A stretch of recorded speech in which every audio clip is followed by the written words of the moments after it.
Because we want to protect our asses from crybabies, salty bitches, and lawsuits, we want to remind you this show is rated M for mature individuals only. That means if you're easily offended by graphic language, griefers, or full frontal nudity, please disconnect now and get the fuck out. Thank you, Mario, but the good podcast is in another castle. I know you want this body, but you just can't have it.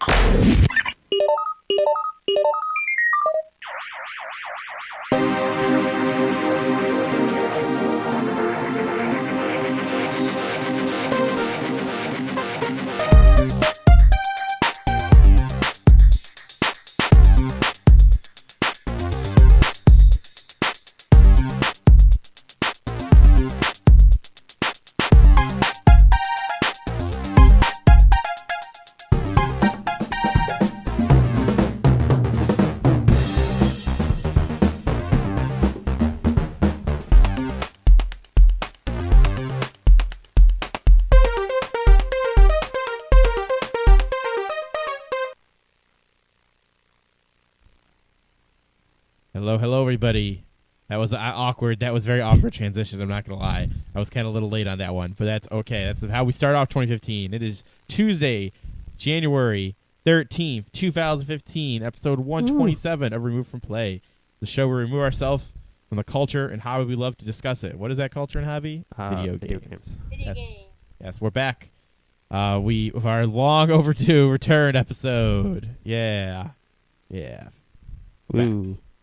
We're back. Back again. Back from outer space. I'm Mac19. I am host and producer of the show. I press the buttons. Joining me this week is Elias and Elena. Hello, Elias and Elena. Hello, viewers. Eli's sitting in the comfy chat girl spot today. It is quite comfortable over Yes, here. we're renovating the studio for cleaning for 2015 with my air quotes. They don't see that. Yeah, they don't see that. Some people who listen to the audio don't hear it, don't see it. But hey, what do you do? We also got Elena joining us via Skype. Hello, Elena. Hey. Oh, look at that short hair. Very natural. Yes, she's rocking the shot. Wow, the short hair. Yeah, Oh, yeah. she's dancing. Oh my goodness. Moving. I love the people who are looking to listen to the audio and be like, "What do you mean she's got short hair? What do you mean she's dancing? I can't see this." They're blind. They're blind because they can't see anything because it's. But they audio. love video games. Happy about my short hair. I Yes. like it. I like it like this way. Yes, this is quite lovely. Yes, we're back. We took a little break in between there for our normal holiday break, but also we stopped a little earlier because we originally were going to do an episode before December started, and then maybe 1 week into December, but that didn't happen due to technical issues. Today we are running on low audio equipment. Elias is using the last reliable mic we have. Nice. So that was the problem we were having, but hopefully by at least maybe not the next week's show, but the after show after that, we'll be fully up and running for you guys again. And that will be all good when that happens. But yeah, we're back, and this year is going to be a good one, I feel. Don't you guys feel it's going to be a good one for Remove from Play? We're going to get bigger and better and everything, right? Yeah. Yeah. That is the sincerest hope. Yes. Honestly. Yes. But this week's episode is going to be our Game of the Year of 2014. Yes, Yeah. we're going to be talking about events that happened in 2014, and then we're going to finish up with our games that were our Game of the Year for each one of the hosts. So the way it's going to work this year, if you guys are past Room from Play listeners or watchers, we usually actually used to do an award show where we would each nominate something, and then we'd vote on it, and then the one that got the highest points in the votes would win. We feel that's not the best way to do it because games are so subjective, and we're going to try it this way where the hosts just pick out what they feel their best games were, and that's the way we're going to do it. We're going to try that out, see how that goes over, and hopefully it goes over quite well. Something new, something different, something I think we should try out. And I see a lot of gaming sites are doing this kind of thing now. They're just having their writers pick out their favorite games and calling it a day. Because games are so subjective at the end of the day, Yes. You could say that about any media, really. But I just feel games are super subjective. Even more than movies. I don't know. What do you guys feel? What do you guys think about the new system? Well, I like the way it sounds so far. I don't know. Everything's pretty subjective, like you just said. I don't know if they're more subjective than movies, because there's more movies than games. So you'd have to do maybe some, there's more taste out averages. there for movies than yeah. I don't know.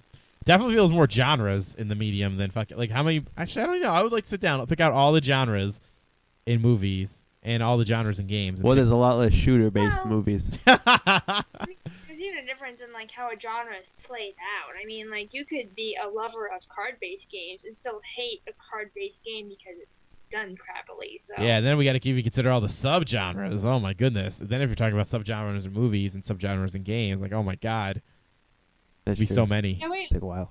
I would probably say that video games are maybe a little more subjective because there's a certain play style that you like, and then there's a certain play style with a certain thing that you have to like, And I because of the mean- interactivity too, I feel yeah, you're more I attached to mean, it than normal.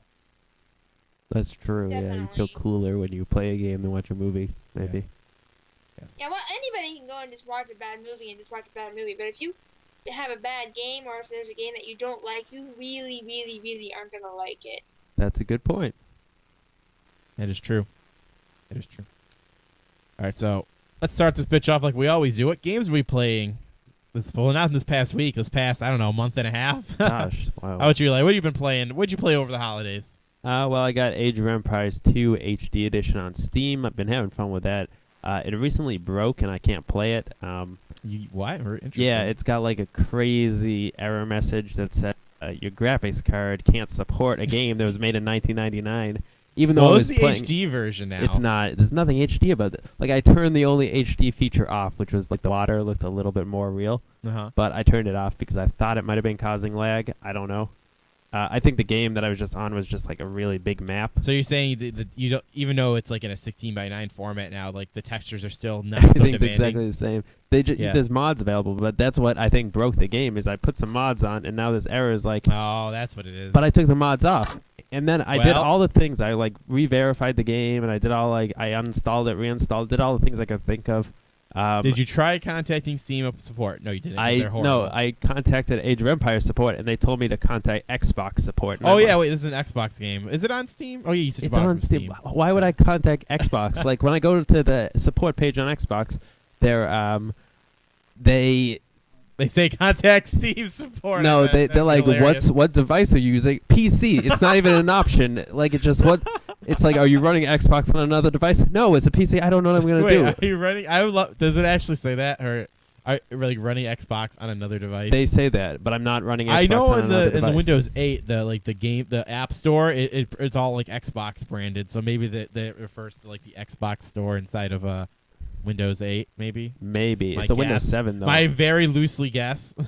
I'm gonna email them. So I'm that kinda little bit desperate. you did play. I played like 20 hours before it broke though. How was it? It was Age of Oh, Empires. it was pretty great much. because this was like the first real game I ever played as a kid, Mhm. and I was a huge fan. I played it hours and hours of it as a kid, only to have it broken in front of me and thrown in my face as an adult. You know, this Oh, is pretty that's sad. kinda I'm shitty. pretty sad because I was like looking forward to this for so long, and I got it when it was on sale, so it was only like $2. I'm like, yes, what a deal to get it. What the deal? What a deal! I didn't know it'd be Are faulty you ready for a materials. though. miracle? I'm gonna get that in the soundboard. Yeah, you should. You Yeah, like that'd it be a lot. Oh, that. And what else have I been playing though? Mostly that because I've been very happy about having it. Probably played a little bit of Prison Architect if we're going for the whole month. Played a little of that. Haven't played too I've much. seen a more lot of it. people give like I don't know randomly. I was looking up reviews for some reason. A lot of people kind of like that game. Yeah, it's cool. I still want to play it. I actually just got a $20 Steam gift card, so I'm thinking Oh, I'm man. gonna start buying some things. Get on there. I got to buy cheap games to get as much as I can out of that. Yeah, and it's always being updated. Like the developers are actively working on it. They've been fixing bugs, making it a little easier to use, which is nice. Mm-hmm. Gotta squat them bugs. Squash Squat 'em. them. Squat 'em. We don't want no bugs. Nope. No bugs. No moss. No No more moss. moss. And that's about it. That's about it. Mm-hmm. How about you, Elena? What have you been playing? Not Assassin's Creed, apparently. Yeah, no, I was pretty upset. I popped it in and I had to download it through Origin. Like something about the way I think Stuart built the computer, we couldn't actually download it from the discs. So he bought like this really high-end graphics card and like 8 more gigs of RAM to be able to do things faster, and it became completely useless because we had to download everything from the internet anyway. Yeah, because even if you For buy some all the disc does nowadays is just like, hey, you don't have to do the download part, but you still need Origin. Still need Origin. Yeah, which I'm okay with that. I can deal with it. No, not I mean, Origin. I'm not, No. What is it? Uplay. That's what it's Uplay. Well, yeah, and Uplay I even liked because I dealt with Uplay ever since, you know, like Brotherhood and shit. So I don't care.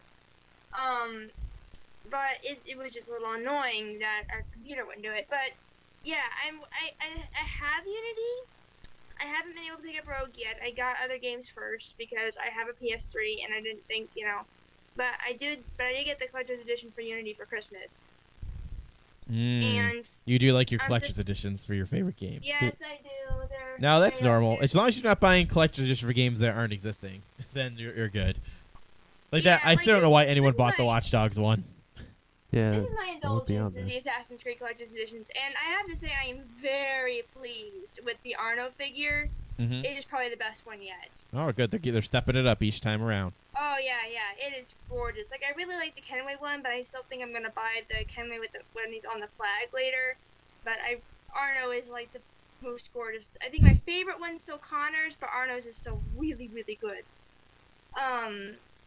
But yeah, I'm just waiting for the patches to come out so that I can actually play it, because I'm like, I don't want to play it and experience shitty. I think what I'm going to do while I wait for it, I'm going to save, I'm going to get Rogue.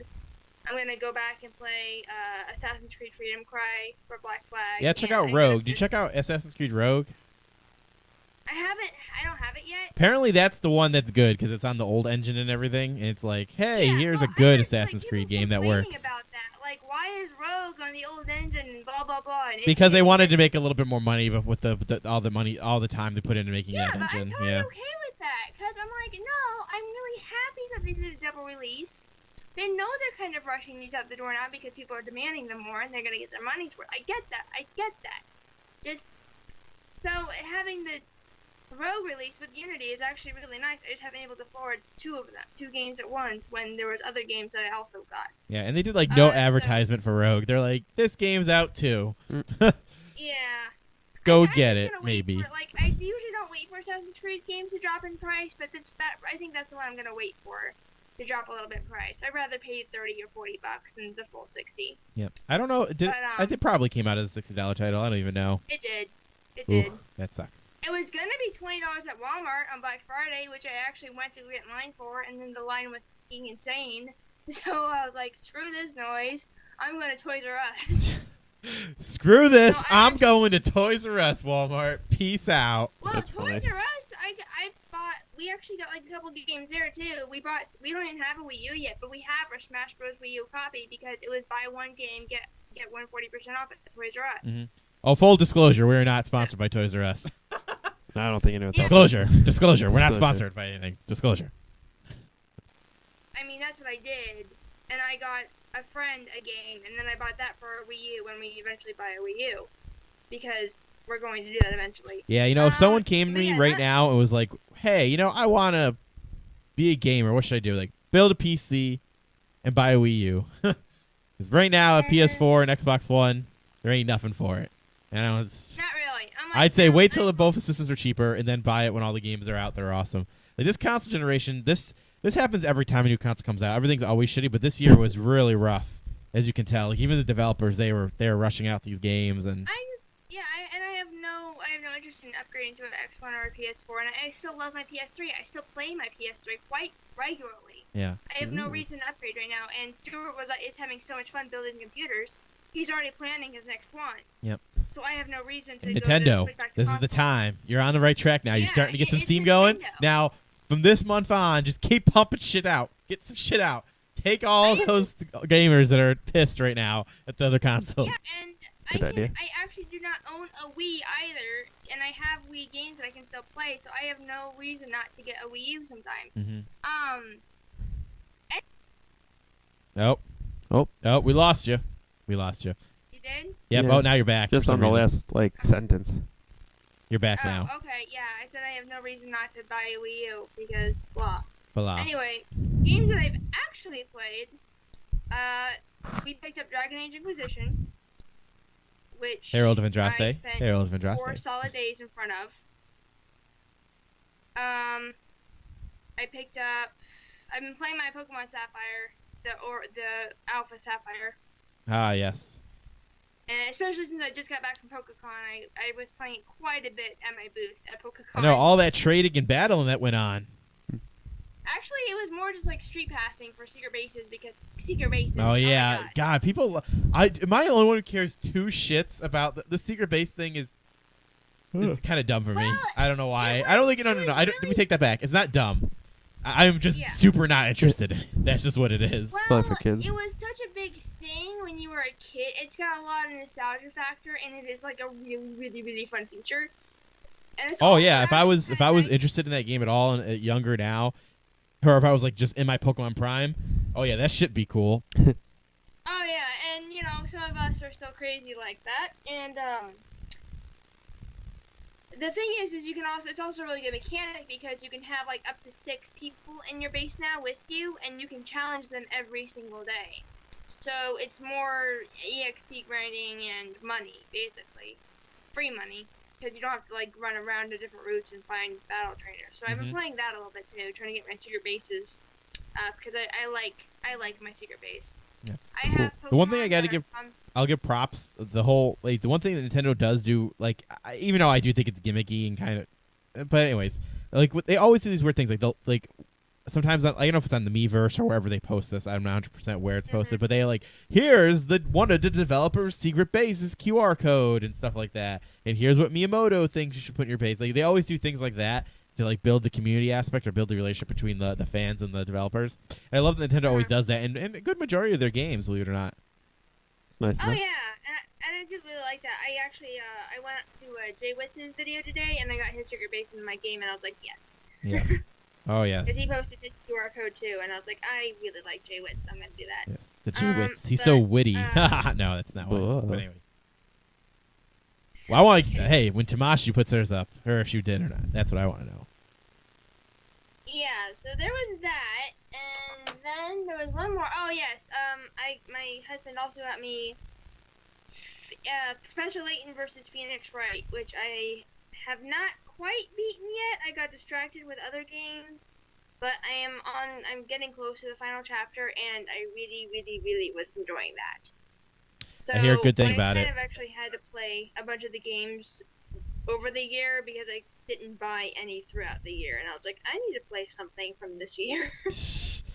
Yeah. Well, it looks like you were full of games this holiday.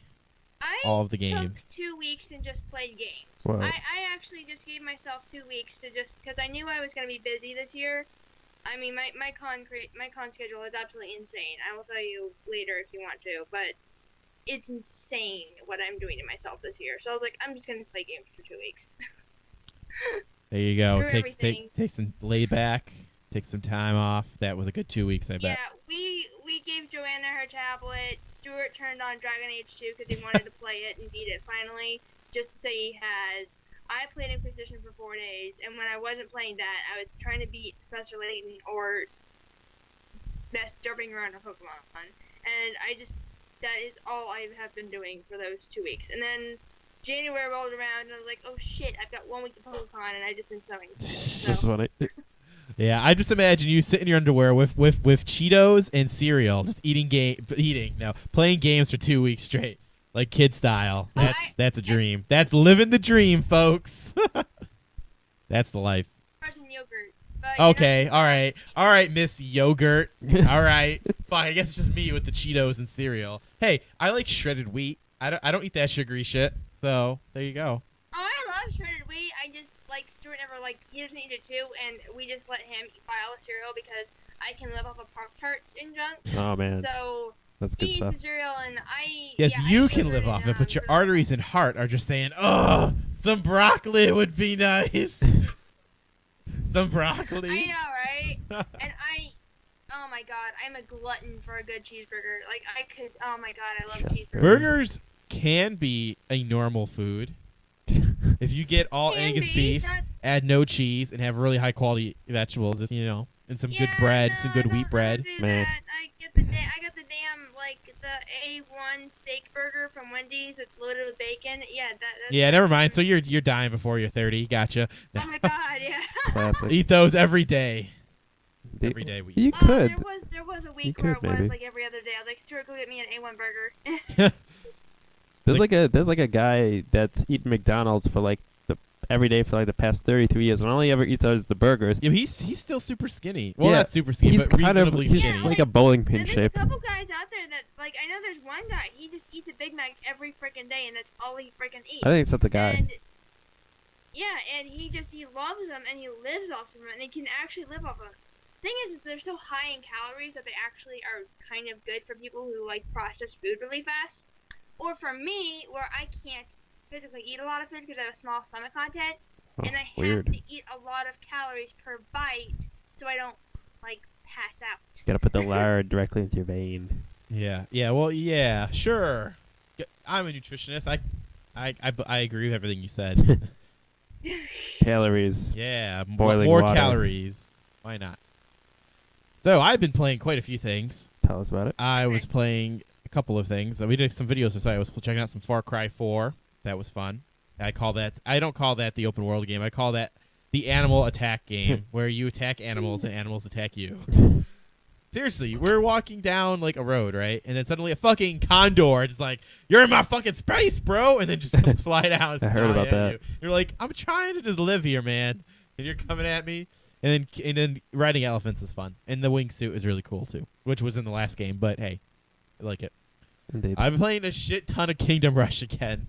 Oh my god, Elias, why do I love Kingdom Rush so much? Why? Because Total Biscuit loves Kingdom Rush. No, I like it know. before when he did his video. I was like, I was playing the Flash game before you even knew about it, bro. You just love the strategy aspect of it. I think. Looking back at my history, I've loved Pixel Junk Monsters, and then Then I don't know why. Yeah, that's the only other tower defense game I really played in my life. But let's see what I play. This is it has a lot of longevity. You know, it's I don't. a lot of staying What power. I think I like it so much. I think I really like the aesthetic of it. It's pretty The nice. art looking. style is. I wouldn't say it's good, but just the way it's drawn out and the way the little guys look and the way the towers look, and the options. Like you have a decent amount of options but you don't have so much to pick from. You know what I mean? So you really can like have hard counters, but things that only can work in certain situations. You really have to strategize and spread out. And I also think the map designs really well. I think that's the two big reasons I really like it. And I like that you can go back and do the heroic level and replay it. And then I also what I was doing, which I love doing. I make my own little challenges. Like, can I beat this map with only using soldiers? Ah, So I like doing stuff like that. And some maps you can do that, even if it's not supposed to be able to do that. It's really interesting. impressive. Yeah, well, you've got to utilize your upgrades. That's what it is. Like, you couldn't do that. Like, there's no way you could beat the beginning of the game by On doing soldiers. gimmicks. Like, you Yeah. couldn't do gimmicks with trying to beat the game. You'd have to play it out. But once you get all the stars and upgrade, and you could choose what you want to upgrade specifically, you can do some pretty magical things. Magical. Yes. Also playing a lot of Metal Gear Rising, because when that went on sale during the winter sale, I snatched that up, and then I played the shit out of it. Platinum games are always fun. I personally have liked Asura's Wrath in the day, but debatably you don't play Asura's Wrath. You can just watch it. It's literally like it's literally an overblown shonen anime with tits. It's really not that much nudity, but Just enough to keep you interested. yeah. Well, there's a whole scene where you're just in a bath with chicks. Ah, So just like real life. So yeah, I played that, and I loved beating that. And then I went back and played it twice, actually. And I did play. The benefit of beating the PC version, as you get the DLC from both the consoles. Like there's some exclusive DLC that was for Xbox and PlayStation separately. But you get both of that, so that's cool. I didn't like the DLC at all. Oh, I really was interested. It was cool playing as the one of the villains and then playing as the cyborg dog, but after the first level, I was like, fuck this. Where's my sword? I don't want a robot dog. Fuck this. Where's my sword? I don't care if I have a chainsaw tail. I want to be Jack the Ripper, baby. That was his nickname. okay. Really, really fun game. Platinum games are just so full of energy and make such interesting things pop on the screen. You stay stuck to your gameplay screen for so long. You just want to see, what crazy shit can happen next. And I love that about it so much. And who doesn't like slashing things with swords? Like ninja style. Well, technically it's more of samurai. Goes a lot of samurai shit. So I guess it's more of a samurai game than think of it like that. I think that's about it. Lots of Casual Crafters was replaying some of that. And some Nidhogg's. Ooh, yeah, Nidhogg. Oh, Nidhogg's is so good. When you're playing it with your buddies It's on a couch. It's good on multiplayer. And then, especially when I play with Eli over here, he's like, "No, Matt, damn you!" Yeah. And I slice him. I slice you too. I poke you. I poke you in the me. head. Yeah, you do that poking strategy. Fuck that. Wait, there's like two strategies. You either poke them or you throw your sword at them. You could jump over them. You could do the sliding attack when they attack up, so you can knock them down. Poke them. You could punch them and rip their heart out. We need to confirm what's going on. I don't know if they're ripping hearts out or just ripping and tearing. You know, just ripping and tearing, ripping and tearing. I like that. It's hilarious. Yeah, let's play more. And that's all I've been playing over this break, really. Yeah. All right. So that's what we've been playing. So let's get into. I just would like to go over a couple things. We can kind of discuss things a little bit, but I just want to go over some events that happened in 2014, and we will reflect on them. And this is in basically in chronological order. All right. There's a couple things that I remember that happened. Microsoft acquired Gears of War towards the beginning of the year.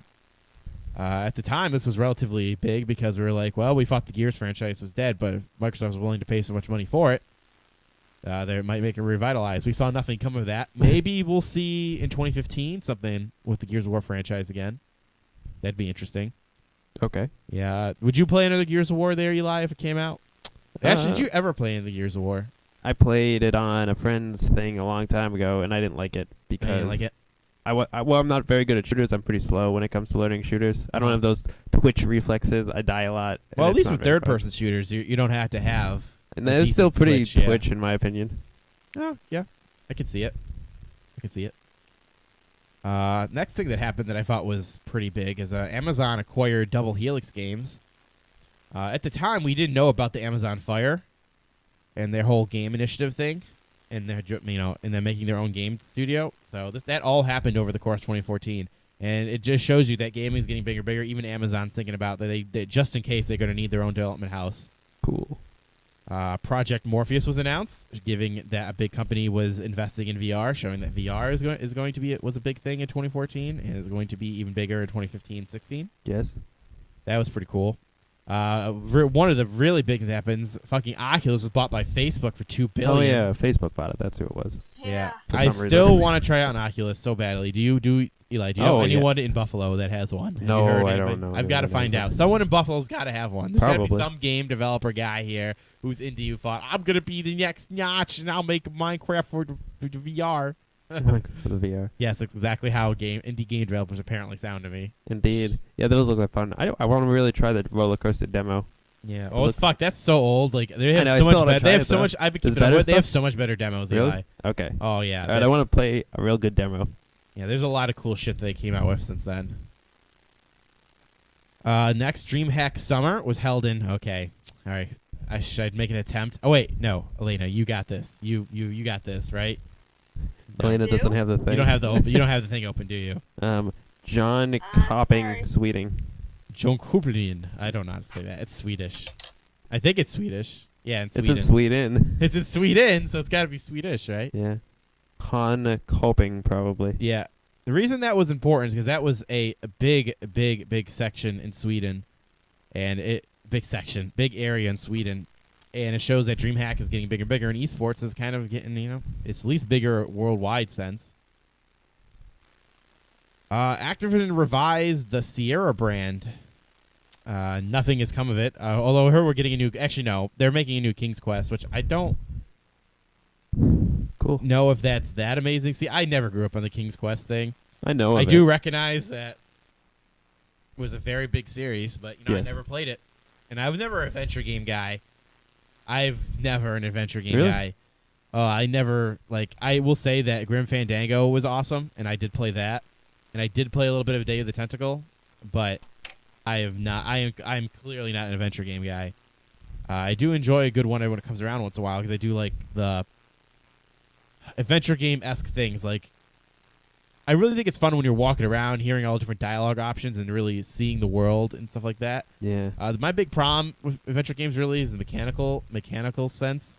its mechanics. Because you ever play a game, adventure game, where Eli? Yeah. If you ever play a adventure game, Yeah. where you don't, you come to realize the puzzle is bullshit, and you're like, well, I guess I'll just go back to keep placing every item I have in the slot until something happens. Yeah, You don't like that? I hate that because it shows that maybe that's just like because Well, you it's get just a too shitty stuck. adventure game. But Yeah, sometimes that's the sign of a bad game where it's like you got to make combinations that no one in their right mind would yeah, ever like think I of. remember playing one. I don't remember what game it was. It was like I had to combine a banana with a fucking toothbrush. I think it was. This might have been a shitty Flash one. A Flash game? Might have been a shitty Flash. What did that one. accomplish? It let me open a door. It was fucking ridiculous. It was fucking dumb. Yeah, It sometimes wasn't even like Flash I was ones. handing these things to characters that they would do something wacky. You're just like, you know, like in some adventure games, like I'll hand the banana to the guy's foot so that he'll slip on it, and then the door Yeah. will crash through the window, and I go through the window. Like That I've makes seen sense. encounter stuff like that in adventure games, but in this game it was like fucking put these things by the door. It made no sense. yeah, like a mouse would come out and you like, I don't know. Yeah, I don't yeah, know no, what I've game seen you're something like talking that about. before. Like you would have to steal cheese from someone, and you put it on the guy's like desk or something. You're like, what the fuck is this? And you hear that there was a rat problem, and then like if 1,000 rats would come out or something. I've seen stuff like that before. Indeed. If it makes sense, it's fine. When it doesn't, it's not so fine. Yeah, so that was my always big problem with adventure games. But maybe that's just more of a hey, this game was just made bad. Yeah, like there's this game made by a Flash guy who he makes a lot of Flash games. He made like the submachine games. For anyone that's ever heard of that, he's Polish or something. Anyways, he had a series called Daymare Town that was very popular, but he came out with a Daymare Town 3 that was just so bad. Yet, like, it was way too surreal to figure out what the heck you were supposed to be doing whatsoever. Like, there was this one point where you needed a coin to open a door, and the coin was in the mouth of, like, a dead monster lying in the desert that you had to cut open its belly with a little knife. It's like, what? What? Why would anyone ever do this?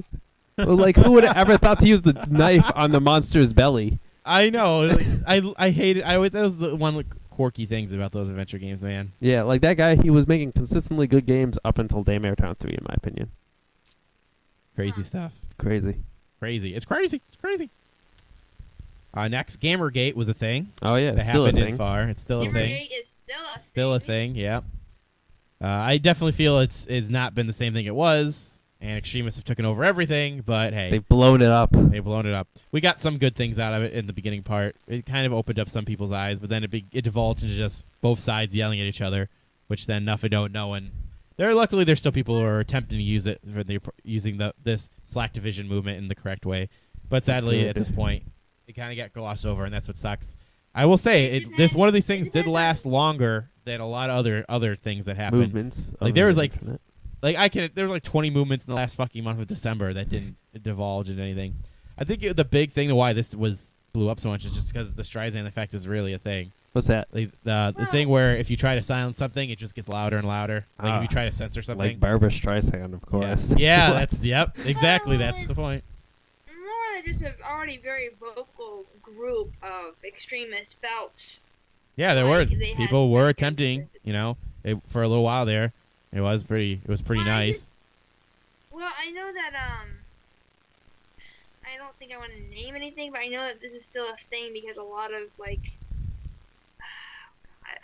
you know what? I don't even want to go into it. Okay. Shit is still happening, and it's really stupid that it's happening, and it's coming from mostly the anti-GG side, but there is a little coming from the GG side too. GG. It's just a clusterfuck. It's just everything just never goes right. Yeah. That's the one big thing why I never liked Slack division movements, because they, at the end of the day, they always start off good, and then it just divulges into people arguing again, because that's just what happens on the internet. What do you mean select division? When but people then go, again, I would I'm changing the rather- world by using this hashtag. Oh, that Women, never. like That's that, never let's do that. happened. I boycott EA. They just use a hashtag every time they say something witty, like, "Oh, this game didn't load right." Hashtag boycott EA. Yeah, hashtag campaigns are so dumb. Yeah, they don't like, do anything. Gamersgate technically was kind of like that. Remember Tony 2012? How did that Yeah. work out? It didn't. That's that should have been more our problem wake with up these call. Activision things. They never can achieve the thing. They don't And do I know for a things. while That's there, I okay. thought Gamergate could do it, and you know what? Then it divulged to everything else. So, I don't know. oh, there's someone at the door. Get the door. It's All right, I would like you to continue, Elias, going down the list Oh, here, yeah, and I'll I do- will handle the rest. I will have Okay. to answer the door. I do apologize for this. All right. Twitch was acquired by Amazon for $970 million, which is a lot. And it seems about Why the didn't they same. just make it the even billion? Jeez. I don't know. $30 million is a lot of $1 million still, even though it doesn't seem like that sometimes. when you're super rich. putting those numbers up. No. Yeah, not I know what really. you mean, but This is like, no. I wonder if they negotiated for the even billion. they probably did. They probably wanted like 1.2 or something. Went Yeah. down. You go high and then you go low. Yeah, I know. What I learned I from know, believe like me, I know Pawn how Stars. haggling works. I see that number and I'm like, why not just go to even bill? I see that number and it doesn't make sense in my head to me. But I guess 30 million but there's perspective there that I cannot fathom. Quite so. All right. Microsoft Studios announced the acquisition of Minecraft developer Mojang for 2.5 billion. Whoa, that's a lot. I remember That is hearing a about lot this. for Minecraft. Yep. Minecraft developer. Yeah, they bought the company, and they've updated the game like once since I've heard. So it's not completely dead. A lot of people thought it was gonna die, because like Minecraft would just buy it and not do anything with it. But they're working, which is nice. I guess just And Notch story bought mode? an amazing mansion. Oh yeah, his mansion. Did you see he recently had a party and they just posted? I'm back, by the way.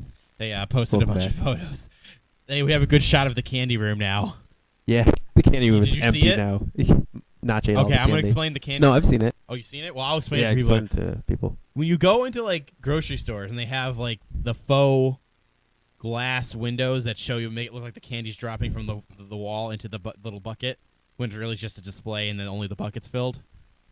He has a whole wall of every type of candy, and it's actually all the candy. It's not like it's not look to pictures like of there's candy. a lot of candy. No, some There, it grocery actually stores, is they a fill it. tube that you open up at the bottom of it, pull candy, and it'll keep filling up. My God.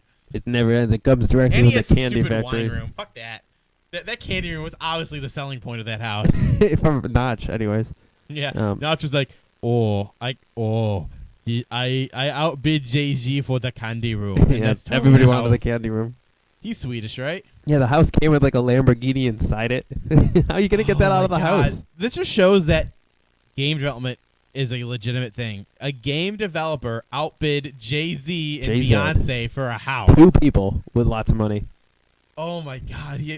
Don't get me wrong. I spend my money on stupid shit too. Well, okay, I guess having a nice house isn't dumb. It's just I wouldn't want That a house mansion. though, I would definitely want a candy room though. the candy. I don't want on a mansion. I would find a way to get this house have a candy room. Build a candy room Yeah. on the side of it. So cool. Like I said, it just shows the legitimacy of that game developers. Like you Gotta can get on that. Make a game, become a man. superstar. Gotta get on that. Yeah. We should all work together and make a game that's fun and makes. Let's $2.5 billion. figure out the next Minecraft, boys and girls. We'll figure it out. All right. All right, next one, Elias. 2014 League of Legends World Championship was held in Seoul. That's South Korea. World Cup Stadium was held in a stadium. Wow. It was big. So I It was don't. I big. thought that was the. I think that's. I'll double check where that place is. I'm pretty sure that's. I don't know if that was the place in Korea or not. No, Seoul is Yeah. definitely in Korea. Seoul. That is Seoul, Oh, South Korea. Isn't Seoul it? is how you say it. I think that's how you say it. If it's Korea, it's gonna have to be South Korea. So. Yeah. So, capital. The reason I thought this was important. One, League of Legends is just so big. Two, they have a World Cup stadium filled with people who are watching video games. Yeah. Just set yourself back and think about that. Crazy. And in America, in what is it, Columbus? They're building that esport. Did you guys hear about this? They're building that esports stadium. No, I didn't hear about They're that. literally building a stadium for esports in Columbus, Ohio. Yeah, Wow. actually, Columbus. that's kind of near you, isn't it? I'm gonna double check myself right now. But tell me how you guys feel about that while I double check this. I feel that's cool. I think I'm gonna have to go to a video game thing sometime because I'm only like an hour away from Columbus.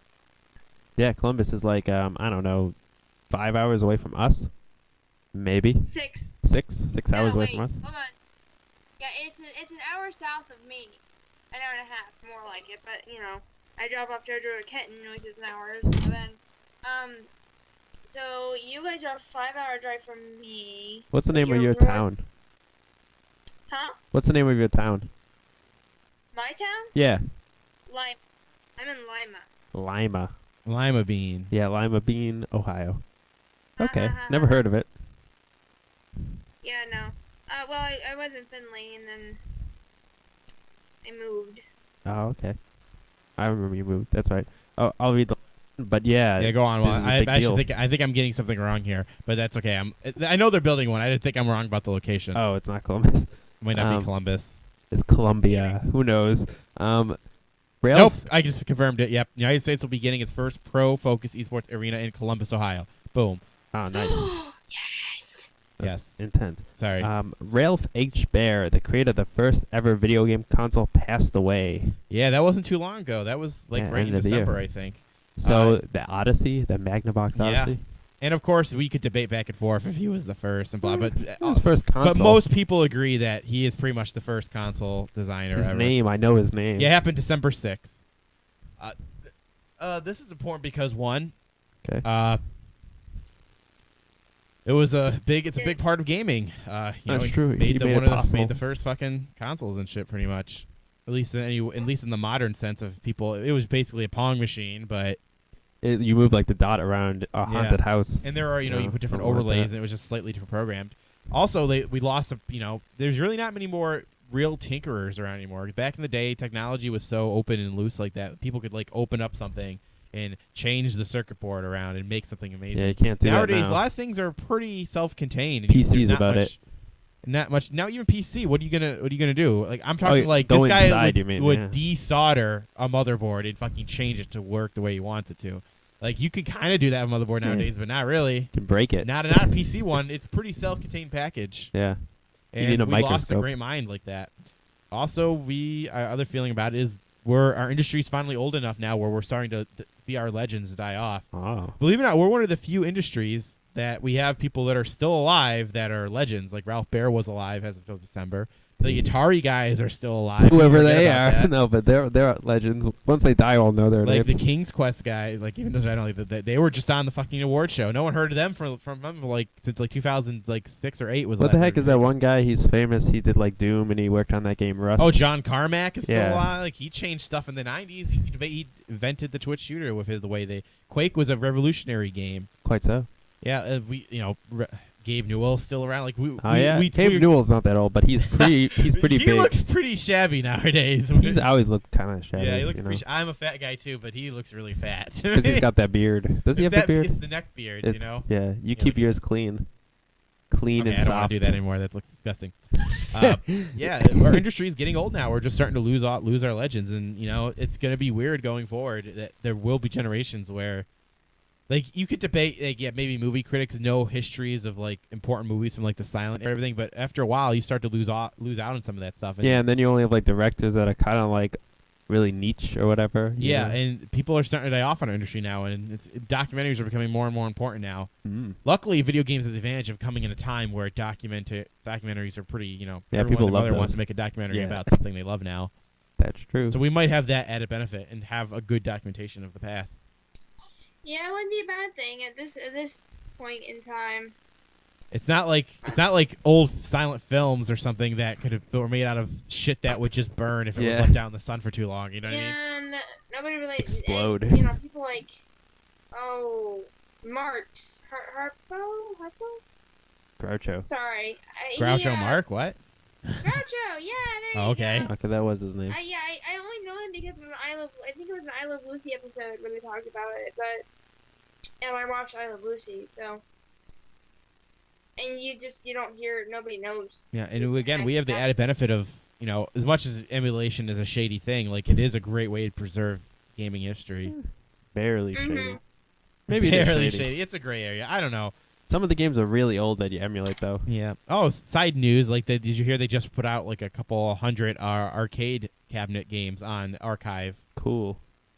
on the archive.org, whatever, the archive people that are trying to, Wayback they're trying to archive everything in existence, which good luck. Fuck. They made the Wayback Machine, so thank you. Quite a good website. Yeah, and those are some other things that I remembered over this course of 2014, like that we grew and things that we experienced over that. I don't think there's anything else. Well, there's probably other things I missed. Like if you guys got anything you remember fondly of gaming, Not off the top of Culture. my head. or not even fondly, just something you remember maybe. Mostly just Gamersgate. Mostly just Gamergate. Gamers. is all Well, I it remember. it happened in the fall and it blew up and it was. It happened in the fall, and the fall is still- about the extent of my memory for 2014. Anything that happened before that, And if I don't remember. it technically still is a thing. So Yeah, I really can't. 4chan's getting. On a side note, 4chan's getting real shittier every day. I heard about Man. that. Well, it's the end of an you era. gotta move over to 8chan now. I have been going to 8chan, but man, 4chan still has the better photos of everything. That's true. Yeah. Because all the what do they call them, new fags or something? Yeah, that's all the new fags still Noobs. post on there all their photos. Because they're new. Yeah. Yes. So Whoever didn't go to. 8chan's better for discussion. I never So- read discussions. I have a short attention span for that Yeah. kind of thing. like I've always used 4chan. Once in a while, I go into the discussions because it's nice to get actual opinions from people where they can say what they want and not be ridiculed because we don't know who they are most of the time. Oh, they can be, but it doesn't Oh, matter. you can, blah blah blah. But anyways, You're but all I mostly anonymous. went there for like I loved wallpaper and I loved random and I love requests, like I just like Indeed. everything. Like yeah, there's a lot of porn there, but there are some cool cool photos that get posted there As far that I as the never eye can see. see. It's not gonna- Yeah. Oh my god, you're making me realize that guy online is running the PG-13 4chan. Yeah, Whoa. and I've never been a Reddit guy. Like I do use Reddit. Do you? I just kind of just stick to the front page and that's it. Ah. I don't know. Reddit technically is a good thing, but I don't know. Anyway, Yeah, is just as bad. They're getting bad too. There's no place. They've always been kind of bad. They've always been it's the questionable. internet. It's all degrading eventually. We'll have new websites in a couple of years, and it'll all roll over every decade or so. Yeah, until we're No biggie. all connected into the Matrix. Matrix. Honestly, this might sound really lamey, but if I do want the internet to evolve to that at one point, so I sit down and share, connect into the internet, Plug in. like Futurama actually, but without the wearing the mask and stuff. And the It gloves. was like a 3D world. Okay, that was pretty cool. But that was like what Second They actually had Life to wanted fight to the be. ads off. I loved it. It was so hilarious. Yeah, it was a cool world. Yep. One day. All right, so that was us looking back in 2014, some things that we remembered. Quite so. So we're going to move on to the main meat of the show, The meat and potatoes. our game of the years. We're doing something a little different this year. Like I said, this year, instead of doing an award show style where we vote in games and nominate games and all that, all that good stuff, we are now Just gonna read our lists, We're right? going to each of the hosts picks out their favorite games, and we say what our favorite games are and why we liked them. Mine, if you guys, I don't know, you guys were not required to put it in an order. Mine is in no particular order. Yeah, mine's kind of in no order. Yeah, so but if I yours just- is, then yeah, I it think is. I put mine by order of release. Yeah. So we're gonna go around and say our game of the years. Okay. So Are we gonna, I guess I will alternate? start. I will start. Okay. I will be saving my. I'll probably say my honorable mention. I'll just say my honorable mentions real quick. Okay. My honorable mentions are herbal mentions for all the elite people out there. I have The Wolf Among Us. I like The Walking Dead. And that's about it. I'm not really into those Telltale style of adventure games. Indeed. I was just went on a rant about adventure games earlier. But this That's one true. is, at least this style is very interesting, and I do feel it progressed the adventure game genre in general. And they do some very good work. The Wolf Among Us, I didn't play it, and I wasn't interested. I heard it was good in the beginning and the end, and it was mediocre in the middle. But I didn't play it, and I was not interested at all. I did like the idea of it. I think it was based off some kind of comic where the fairy tale world is made into this gritty noir, not noir, but like you're a ruzzled cop who has to keep the order of the fairy tale creatures and stuff like that. Like you play as a big bad wolf and stuff. The big bad one. So that's pretty interesting. Next, Bravely Default. I did not play this. I heard amazing stuff that it was an amazing JRPG on the mobile, and that it had the cool mechanic where you you can set your encounter rate. So let's say you wanted to set your encounter rate from 80% to like 2,000% or 100 or 200%. You could do that, or you could set it down to 0. So if you just wanted to run across a valley, you didn't have to worry about it. That was the only thing that I remembered from that game that people heard. Okay. Next, I actually did play a little bit of this. Jazz Punk. I was thinking about adding that. Jazz Punk is really cool because it's so trippy and in the humor in it is so different and weird. Kind of like Stanley Parable, how it's so different and unique and it's a mind fuck. But this one's a mind fuck in a different way. You just do some crazy shit in here, and it looks beautiful. The style in it is so cool. Very interesting. But I didn't really play enough of it to justify it being on my top games. Next, Earth Defense 4 2025. This is the next Earth Defense Force game we have. This is the next one we got in a long time. It's a game where you fight giant ants that invade the Earth, and you're pretty much a cool soldier with cool rockets and assault rifles, and you shoot all the giant ants. And it's just fun seeing like 1,000 ants, killing them all, and they're just destroying the city, and you're going through the city. It's fun. Luthrausers is my next one. That's the Red Baron German type of plane game where you go around and like a Red Baron type of plane and you shoot things down, stuff like that. I heard amazing things about it. Did not play it. Alien Isolation. Now I did play this, and I owned this game. I had it through GameFly. I had it on. Unfortunately, I had it on the PS3. As you all know, it had problems. I got to the part in the game where nothing would load. Oh. And I was bricked. Even if I would restart the game, delete my save file, it would still brick at the same spot. And I got so pissed, I sent it back. From what little I did play of it, like, was it 2 to 5 hours, or what is it? Somewhere between there. It was very fun. Very, very fun. It was kind of like Outlast, where you're in the first-person perspective, and it's creating a very spooky atmosphere. Like, when you first encounter the alien, you legitimately become scared. Oh. It creates a tense survival horror atmosphere better than any other game I've seen in a long time. And of course, it captured the aesthetic of the movies brilliantly. Like, I could not believe it. I felt like I was in the fucking movie. The ship was amazing.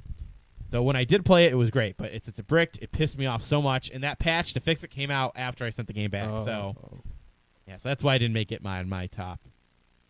Next, this War of Mine. That is that side. I forgot about. I want to play that management sim game where you're in a city under siege and you have to manage your resources and your people, your health, and scavenge at night to survive. It was very interesting. I have not played it yet. Every review and video and stream. I actually watched. I watched a 4-hour stream one time. Whoa. Someone playing it. I was so interested in the game. Game looks really amazing if you're into like management sims and being attached to your characters in a interactive way, not through cutscenes or stuff like things that actually happen and have consequences in the game. Like if you don't give your guy's injury, or if you don't leave enough guys at home at night, your fellow companions get raided and they killed, and then you. Oh. And I kind of like that. It creates the tension of like, oh, I get into a house. I thought there was no one in here. Oh my God, there was a guy. He was going to attack me. I killed him. Oh shit, he had wife and kids, and now his wife and kids are going to die because I'm going to take their resources and killed their husband. You got to mercy kill them. Yeah, and that's what some people were. Like some people did on some streams. They mercy killed the. Oh man. Yeah. So, yeah, like if you're interested in that type of gameplay experience, it seems like it's amazing. Does look fun. It looks next, cool too. I have a cheat honorable mention. That's Oh. especially what Metal Gear Rising: Revengeance. This game came out in 2013. It's on my honorable mention for 2014. It released on PC in 2014, and I played the PC version. I already talked about how amazing it was earlier. It's a really fun game, guys. Like, just play it. Play it. It's worth the money. It was worth it. Would be worth it. I wish I actually played the full price for it. It was so worth it. I felt bad I got it on a sale now. Oh. Yeah. And then I have these next two I'm going to lump together for my honorable mention. Call of Duty, Advanced Warfare, and Dragon Age Inquisition. They're so different though. Yes. The reason they're clumped together is because they're both for the same reason. I've never liked Dragon Age. I never played it. It's a really cool franchise. I was just never into it. But everyone said how amazing this game is. Like, it made it so many people's top games list. Yeah. So amazing. What the hell is wrong with you? Yeah, I never like it. I don't like it. It's not me. I'm like total. I'm just like Total Biscuit, I guess. I just don't. I don't enjoy it. I don't. I played Dragon Age. That was the one I played back in the day. And I'm like, this is just not me. Dragon Age, it's not me. It's but you. Since this game is getting so much critical acclaim, I have to recognize that it's probably a good game if you're into RPGs. Probably is. And don't stay in the Winterlands too long, apparently, as well. Hinterlands, that's it. Hinterlands. And Call of Duty, kind of the same thing. Everyone, all respectable reviewers that I follow said that this is the game to go back to. And actually, I'm going to be picking it up soon because this apparently is the Call of Duty to go back to if you liked Call of Duty 4 or if you liked Black Ops 2. And I'm surprised. I didn't think Call of Duty would bring me back, but I think this is the one, so I'm going to go check it out. And that's why they're on my honorable mention list. And those are my honorable mentions. Cool. Spewed that out. Do you guys have any honorable mentions? I think I do. Ooh, I had a lot. Sorry. There's a lot that I had to recognize that were really good. All right, Eli, what are your honorable mentions? My honorable mentions are a game called Factorio. It's Factorio? Yes. I wanted to mention on the show, but then the show went off for the break. For our Christmas break. Yeah, so it came out around about then. It is, I don't know how you describe it. It's like a simulator, sort of, where you're on an alien planet and you got to build up a factory and eventually leave the alien planet. It's still an alpha, so it's alpha, so it's not complete basically, but it's real nice. It has a nice look to it. It has an old game look to it. It's top down on a grid, kill the aliens, build your factory. It looks like fun. It's available through their website, Factorio.com. I Disclosure: think. we're not sponsored by them. Yeah, we're not. But hey, give them some advertising because they're very Yeah, there new. you go. So that's one. I would also put Dark Souls 2 for an honorable mention, just because it came out this year. Very and- surprised that on a lot of people's lists this year did not get mentioned. Well, Yeah, I know it wasn't know. as good. It definitely was not as good. I thought a lot of people would have that in their list. Well, because it was a big deal, definitely. Yeah, that it was a fucking. Everyone was talking about when it. it came out. But then people realized that, oh man, this kind of stinks. I guess Because the story is much worse than the first Dark Souls. my only problems with that game were mechanical, and apparently most of the problems are fixed in Dark Souls 2. So my problems are fixed. So the game's amazing to me, I guess. Yeah, I played a little bit, but I watched people mostly play. This year at school, someone had like hooked it. They brought in their console or whatever. I don't know what it was on. I think it was on an Xbox. I think they had. And they brought it in and they played it in one of my studio classes. So I saw a lot of the game. I saw the pain it put on their faces, you know. And they were having a good time. And I gave it a little try. It's difficult. Again, you'll die. Not much else to say about that. But it's okay. And I want to give it an honorable mention because it did come out. And I had another honorable mention that's not written down anywhere. I don't remember what it was, though. I don't That's remember. I think it was one of the ones you said, though. So Nidhogs, no. That's Jazz Punk. Jazz Punk, yeah. Yeah. I wanted to mention Jazz Punk as well because it's an Adult Swim game, and they are really good at making games. Now, Adult Swim, they just make games. Ever since I'll say ever since they made the was Robot Unicorn.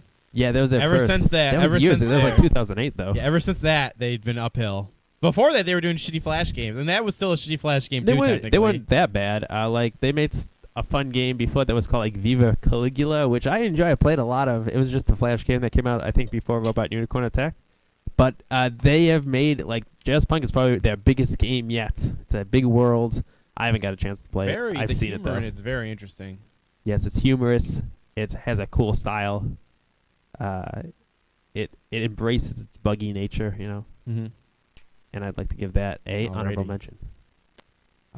So let's move on to Elena's honorable. If you have any, you might not have any. I do. Like we have. Oh, we had a lot of. I had a lot of them. Yeah, you I did. didn't At least we got realize. that I out had of a the lot. way. Total.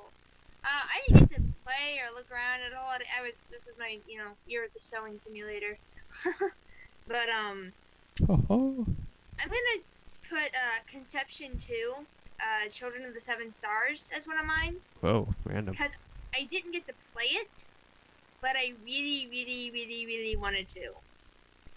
And it looked like my kind of game. I don't know how, I don't know what the gameplay is even like. I haven't really looked up a whole lot about it. I just know that it's about breeding children to be these awesome fighters for like an army that you're building. And it's basically it's entirely a combat breeder game. Kind of like a game of nothing but breeding Pokemon, but much Combat more interesting. breeding game. Combat breeder. They don't want to breed. You got to make them fight. Just the title, Conception 2. Yeah. Well. What yeah. a name. Yeah. I know. Well, yeah. I'm not saying. I'm just saying it's a combat breeder. All right, I get it. You find Yeah, these? I know. I'm gonna buy it. As soon as Never heard of I've that game never till you seen just it. mentioned it. So. I love the I know. title. Well, Conception 1 was a Japanese only game, and we got the second one. And I Oh, have yet. I love to when they find do a that. used Copy. This is Anywhere. Final Fantasy the 4 when it's actually 5 or whatever the fuck it was. Right. Indeed. And you cut out again. Ah. Hello. Now you did it. Now you're back. I don't know. It must be. Okay. Unless you might be doing something funky. Okay. Yeah, but no, the original game was just Japanese, and then we got the sequel along with the Japanese sequel. So, whatever. I have to pick up this game sometime. It fascinates me. Another one that I want to get that I talked about a little bit before that I have not played was Assassin's Creed Rogue. And the thing about the Assassin's Creed games is I know I'm going to love them even if they're shitty. Yeah. But Well, they that's might make it just so me. bad that it's no longer an Assassin's Creed game. Then you'll hate it probably. Well, it's not, but for me, it's not just the gameplay, it's the story. Like, I know they're gonna have more of the lore no matter what game I play. So, that's just me. And I'm also going to say the same thing for Assassin's Creed Unity. I technically have it, and I technically could play it, but it's really buggy and shitty, and I might have it on PC, and I'm waiting for it to be fixed for me to actually enjoy it. So, those are two of my other ones. And then I'm going to cheat with my last one. Well, I like how we're all yeah. cheating on our honorable mentions so hardcore. Yeah. Well, this did come out this last year, but it's a remake. It's an HD re-release. The Phoenix Wright original trilogy is now available in the eShop as a set, the 3 original games in HD. And I highly, highly, highly suggest that if anybody who has not played it yet, they play it. Because those games are really, really amazing. Yeah, Phoenix Wright games are good. Yeah, like I was tempted to like go ahead and buy it, but it's like $30, and I literally just bought the games last year. I just bought all these So games. I'm like, Now I want to buy them all in a pack. I would gladly replay them in HD, but I'm afraid of that my husband would literally murder me if I did that. Yeah, When come there's on, you already just a made a bunch of game money, right? Take some money out of your hooker money and Your give hooker it to money. your game fund. That's all I'm saying. Yeah, I'm trying to do that because I think I spent a lot of money on games. I know you like but- your hookers and blow, but just buy some games. Buy some games over again. I'm gonna have Indeed. to do that sometime this year when I maybe when I make have another really good convention, I can do that. Yeah. Indeed. All right, so now let's actually start on our games of the year. Let's do it. As we Okay. said, we had a lot of. All right, my first one is Nidhogg's. This game came out in 2014, believe it or not. I think it did start off as early access, right? That's my guess. Probably. They all seem to do that. It is a fencing game Yes. where the goal is to get to the end of one level posed to your opponent. So let's say you start off at a flat plane, 2D game. Both have fencing characters, and you fight. And the person who has to get to their side, to the other side, has to beat the other guy who's trying to get to the other side. And you get to the end of the level, you get eaten by the giant creature called the Nidhogg, Yeah. and you win. This game is awesome because it's the epitome of sitting on a couch playing with your buddies and watching your buddies scream at each other. No! Being able to fence for your opponent and stab them and then kill them and then have to run to the other side, and that tension when you've got the priority, you've got to run to the end and get to your point and win. And your opponent's got to chase you down and kill you to get it back. It creates a pretty cool, tense, and fun moment with you and your buddies. And it brings out the meanies at your buddies because they'll do anything they can to kill you. They'll try to trick you. And it has a little depth to it. You can attack high, low, medium. You have a low kick type thing. You could jump off of walls to attacks. Throw your sword. You can throw your sword, which actually when you throw your sword, you can run faster. There's some strategy to it, too, and it's just a great game, and that was one of my games of Game of the Year. Elias. Yes. Next one for you. So, All right, the first one on my list, though my list is not in any particular order. I'll just read it as yeah, I mine. typed Oh, yeah, it. first of it. Mine is in no particular order either. Yeah, it was a bit hard, like to do 1 through, in this case, 7. Just because like a lot of them would be tied for certain places, and there was none that was really like the greatest game of the year. They were all pretty good. But the first one on my list is the Attack on Titan free game by Feng No, Wei. really? Yeah, I put Oh that for my first God, one. I totally forgot about that. Does that? You're talking about that browser one, right? Yeah, the browser base is like Java or Unity. I don't know Oh what it my is. God, I totally forgot about that. It's been updated actually. I played it when I it was almost still was all gonna white pick Cookie and stuff. Clicker for one of my games. I was thinking about it. I decided not to. I'm not big I on. I decided don't know. not to. I feel like there should be I don't know. I guess if the browser game's good, it counts the game. You know. Yeah, it's definitely good. It's that one was. it's got horses now. That's a good pick, Eli. I didn't think about that. Yep. So for anyone that doesn't know, this is a browser-based Attack on Titan based off the hit Animus. Attack on Titan from Japan. Animus. That's awesome. Yeah, and we're never going to get the official Attack on Titan game because they're only releasing that in Japan. So this is the next best thing. Yeah, I It's think quite good. I they updated a couple times. I think. And Yeah, they got horses now. It's got Yeah. more colors now. I might be going on a limb here. I have not played the one in Japan, the official game, but Yeah, the can't browser get it. game seems a little better to me. Just saying. Yeah, it's quite Graphically, nice. you could debate it doesn't, but No, I think it's getting better. Like I think it's pixel art, the one in Japan. I think I've actually played that one, Eli, a little bit. I just don't remember The browser one. it very well. But yeah. Yes. yeah, I remember played the it one. too. Played it a couple times. It's good. I was It's fun. so bad at it. After a while, you Yeah. just get a little better. Like how you can, if I remember correctly, you could set like how big the Titans you face are and everything. Yeah. Like, yeah, I remember now. Yeah, yep, I have played it. And they would do. Would you even they know Americans are gonna play this because they? Oh, actually, no. I don't know. Was it an American company that made it? Or they're probably Japanese fans. Some guy named Fang Lee. Okay, What's so the maybe it's an guy? Asian man. But anyways, Asian it just man. like I like how it's like you must pick 5 Mito Titan, 10 Mito Titan, and they still did meters, and I love that. Yeah, that's how it is on the show, though. That's Yeah. All right, Elena, one of your game of the years now.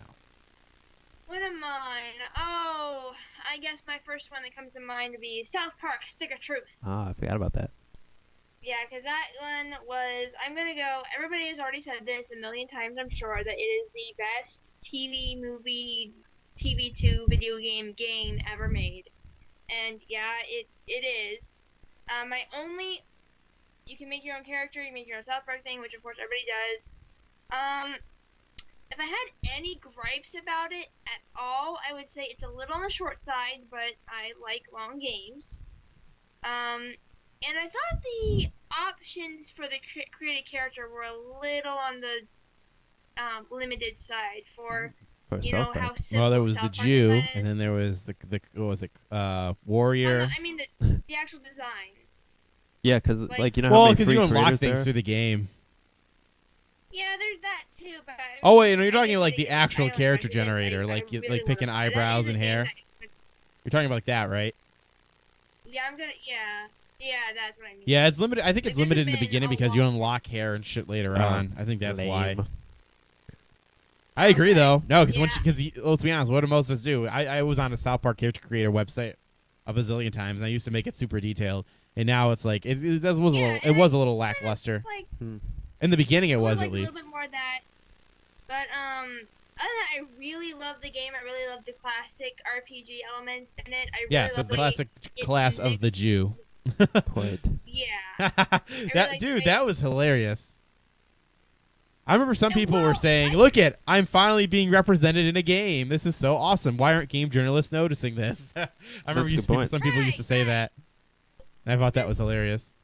I really love. I don't know. I just really liked everything else about it. I mean, like it's a little short. I could have gone with a little bit more character creation. It is one that I did rent it, and I do plan on going back and buying it no matter what eventually, because I really think that it was worth it.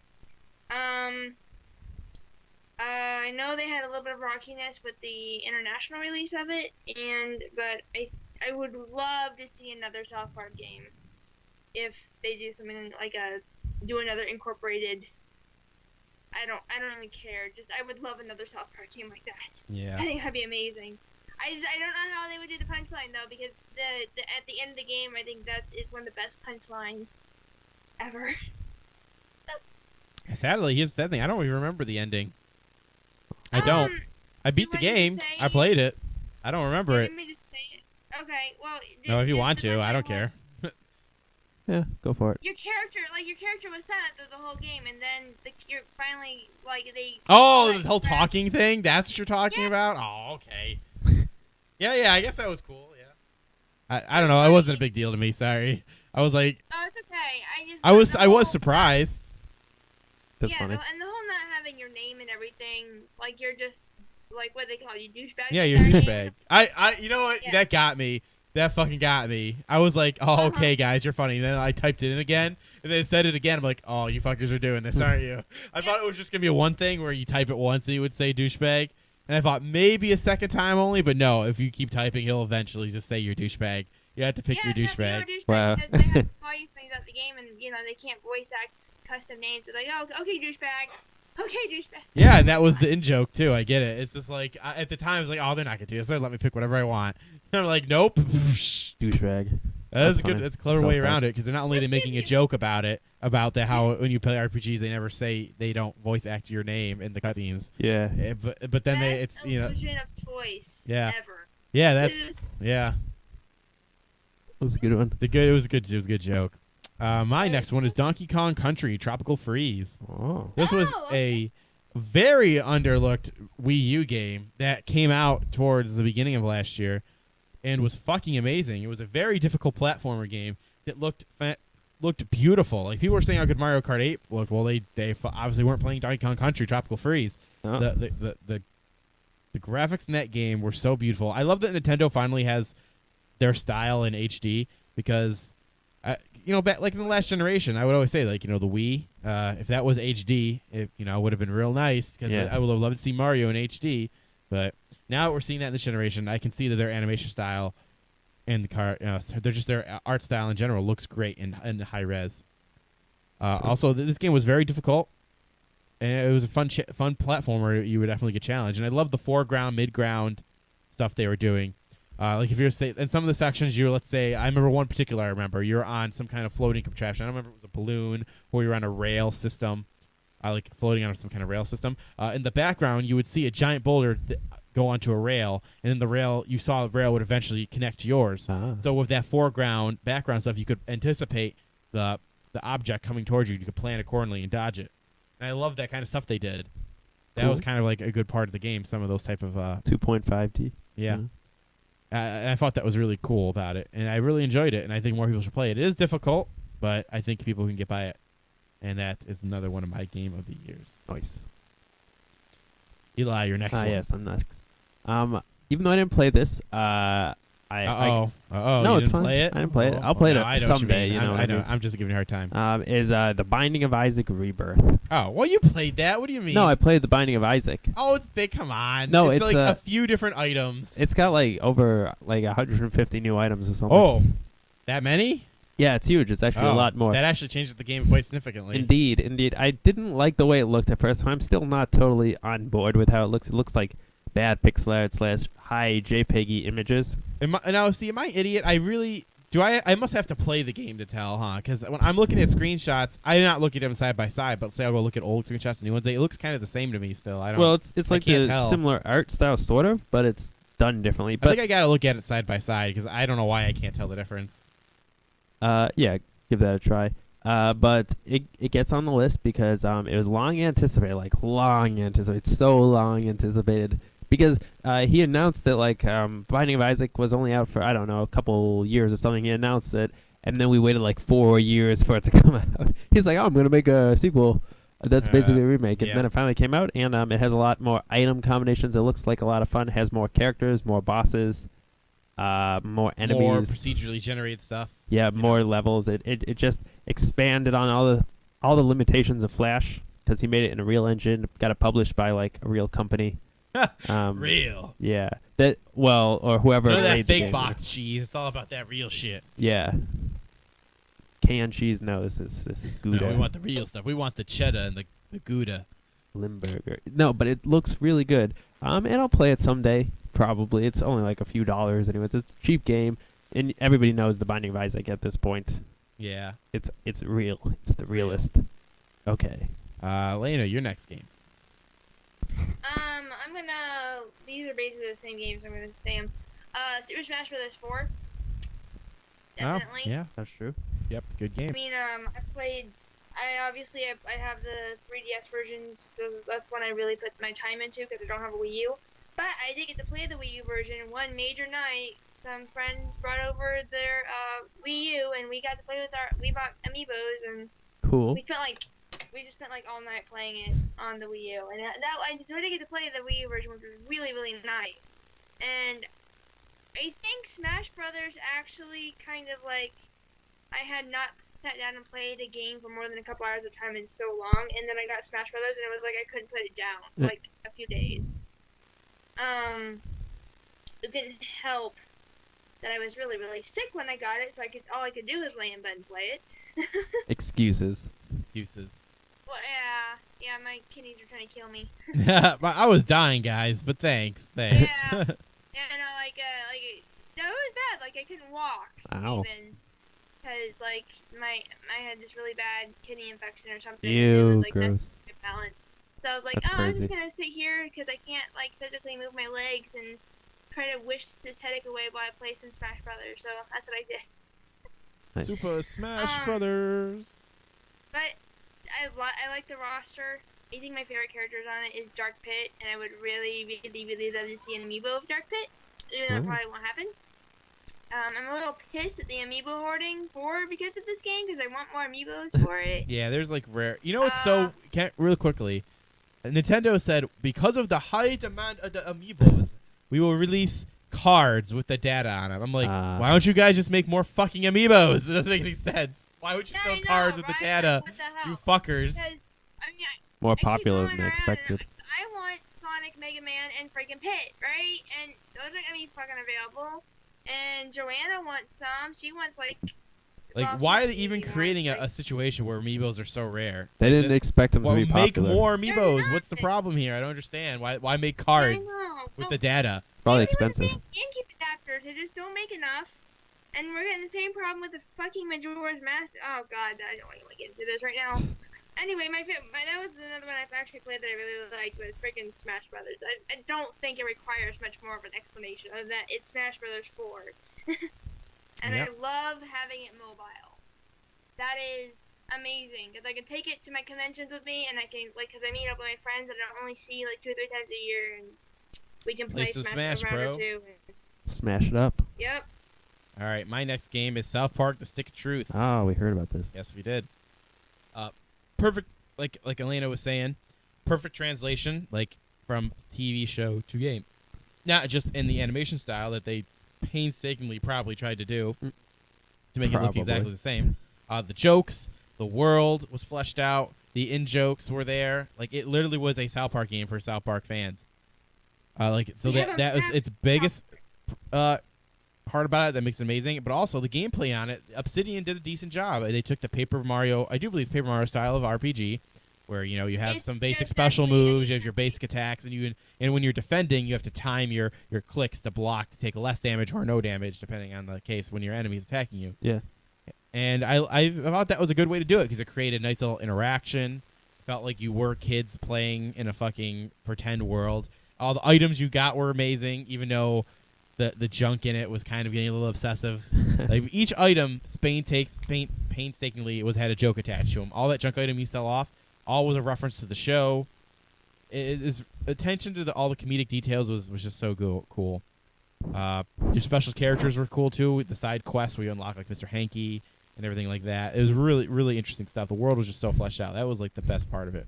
And like I said, the gameplay was good because I felt like you were able to interact with it with that type of style. And of course, it wasn't too difficult at the same time either to know what you had to do. Now, I definitely thought the game was hard, but in terms of like knowing how to play the game, it wasn't difficult. Is what I'm pretty much what I'm trying to say. What did you play it on? PC? Yes. Okay, yeah, there was a slight translation issue with some of the controls on the PS3 version. Because I like the final part move or whatever you had to learn, it did not translate well with the joysticks that you had to use it with, and it took me half an hour just to figure out. Oh fuck! I had complete problems with the controls. Now you could debate maybe it was the controls were bad. I want to say it was more of me in this case because I didn't see anyone else complain about the controls really. I thought the farting was so fucking hard to do. I have no idea why I had such trouble doing. If I had a stick, that would have been. If I had a controller, that would have been so much easier. I think. What a weird problem. Yeah, it didn't translate well because you had to do a very specific move and Yeah, I definitely agree with you there. Like that was the only thing, and the controls were a little hard, I guess. But like when I had to smash the I don't know, the space button at one point, or that one scene where you had to do that battle, it took me like 30 minutes to beat that section because I had to press the button so fast it wasn't working. So I think those control issues were more of me, except for the farting. I think everyone probably had a hard time doing the farting. Probably. Yes. Well, the minor issue, I guess. They weren't game breaking. They were just slightly annoying to get over. My only last complaint about it, I think, was I really wish there was a sell all junk button. Because I know each one's a joke and they want you to read it, but it would be easier if I could just sell everything. You're just tired of it. Yeah. I thought fast travel was good. There was something. There are sections of the game where there's a side quest in the game where you collect all the Chin Pokemon. You actually can create a state where you can't get the Chin Pokemon. So if you don't know about it, you can't go back and get it. So that's the one minor complaint I had. And my last little complaint was, well, if you're not a South Park fan, you're not gonna like this game. The one problem. That's its best reason why the game's awesome is also its worst problem because you're not gonna enjoy it. You really won't. There's nothing there if you're not a South Park fan. Yeah, the gameplay I do feel is good, and I feel it represents what they're trying to accomplish. But if you're not a South Park fan, it's really not enough to keep you there.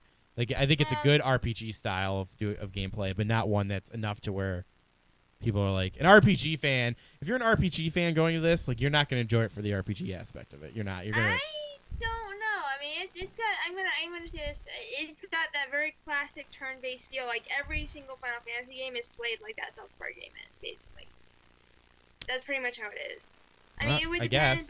I disagree a little bit because because the whole part where you have to time your defenses that is totally a Paper Mario thing, to my knowledge. Well, yeah, but Paper Mario is an addition to turn-based strategy like that. I mean, it's not. It's very. It's common.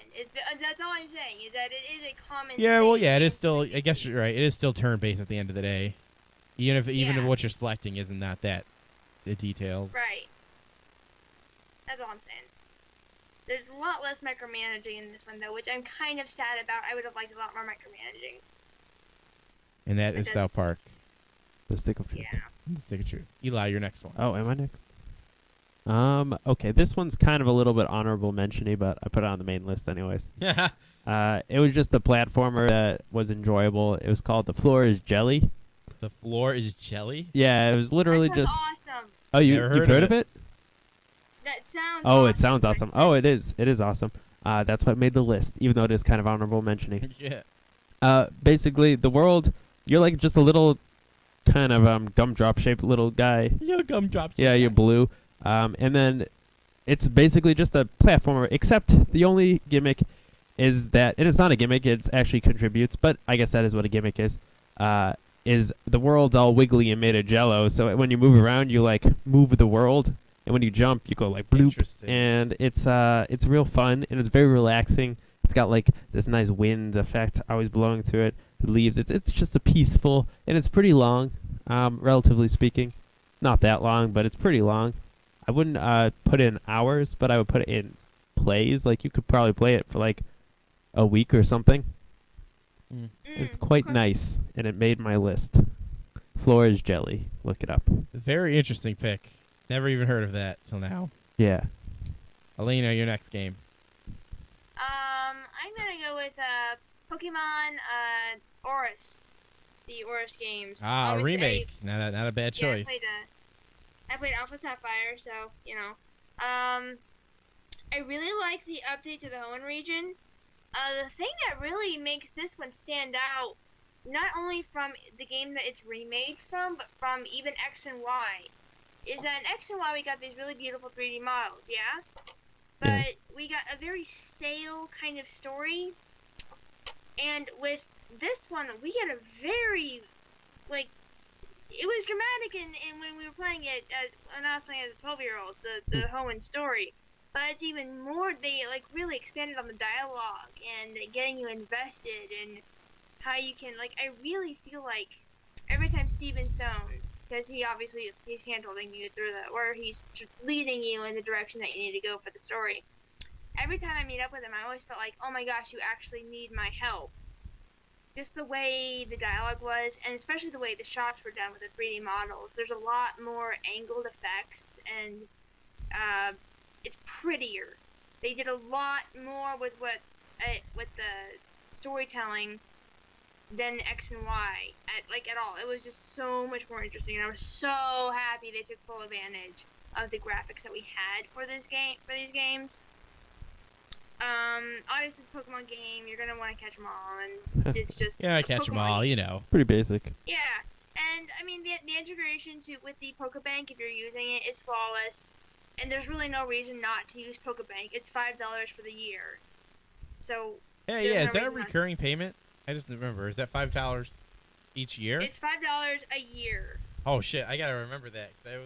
That's gonna charge me again eventually. I gotta find out when that comes in, when that charge comes back. Yeah, like it tells you how many days you have left. Like I've got 65 days left on it.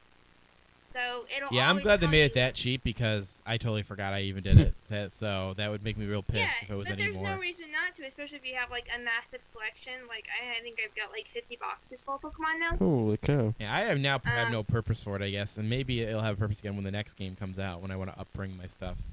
Yeah, exactly. They kind of made Pokebank to just be this seamless type of thing, like. Yeah, pretty much $5 anytime you want to bring your, like, for super casual people at least Like, hey, the new game Yeah, came out. well, Well, I'll pay $5 again. I Oh wait, keep I already them. paid it because it's a year. Da da da da da da da. Right. Well, I keep mine in the Pokebank anyway. I just keep them there and I pull out what I need when I want it because it's backed up into the cloud. Like if something goes, if I lose my cartridge, then all those Pokemon are gone. But if I keep them in bank, they're safe forever. Hopefully. So, yeah. But there's not really a whole lot of expansion on Pokemon. So like I haven't beaten the after story stuff yet. I just got through the Elite Four and did a little bit of the after story. I'm still looking for Rayquaza. That post-story I content. really with Zinnia, yeah. Yeah, you gotta I'm not love quite that. done with that, so I can't comment on that a whole lot. But I do like it. I really like this. I really like the dependence of Steven Stone. Oh my God, Steven. I could talk a little too long about him, but I like. Probably my favorite feature though is flying around on a Mega Latios or Latios, whichever Yeah, one you that'd got. be nice. Yeah, Sky that battle. is nice. You don't need fly to do it.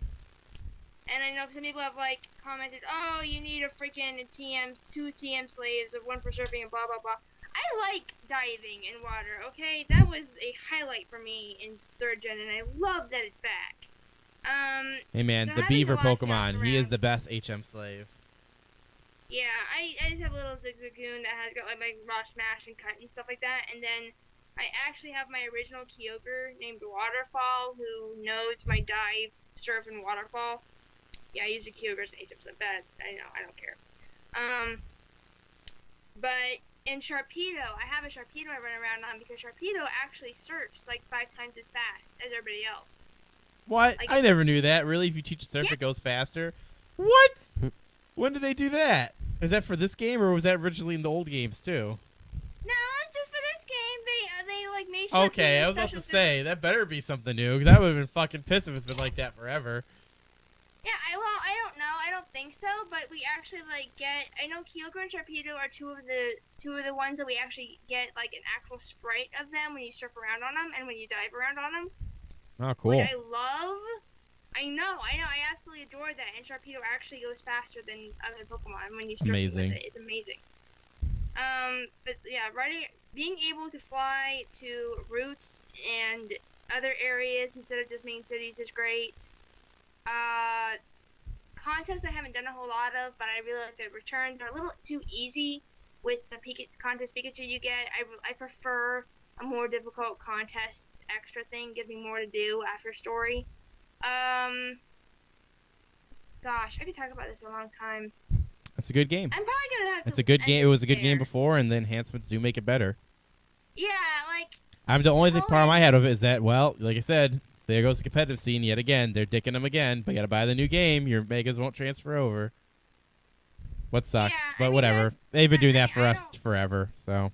yeah. I mean, I don't give a shit about competitive. I just play Yeah. the games to play the fucking game. Yeah. So My next game, Hearthstone Heroes of Warcraft.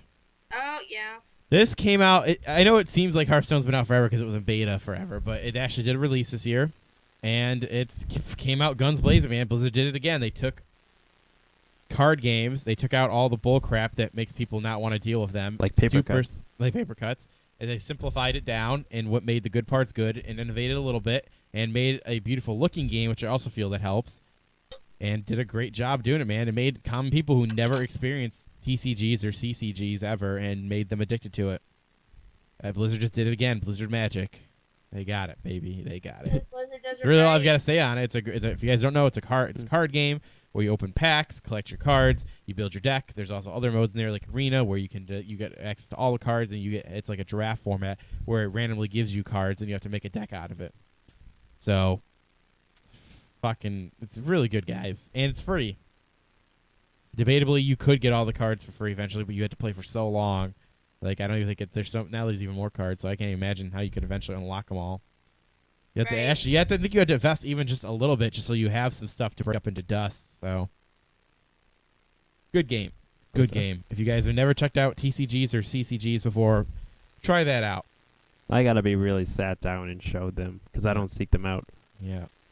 If I had the time. Yep. Eli, your next game. Oh, okay. My next game is Broforce, which was Oh man, Broforce. yeah, this was a pretty Broche interesting. Brujita. Wait, who? Broche Brujita.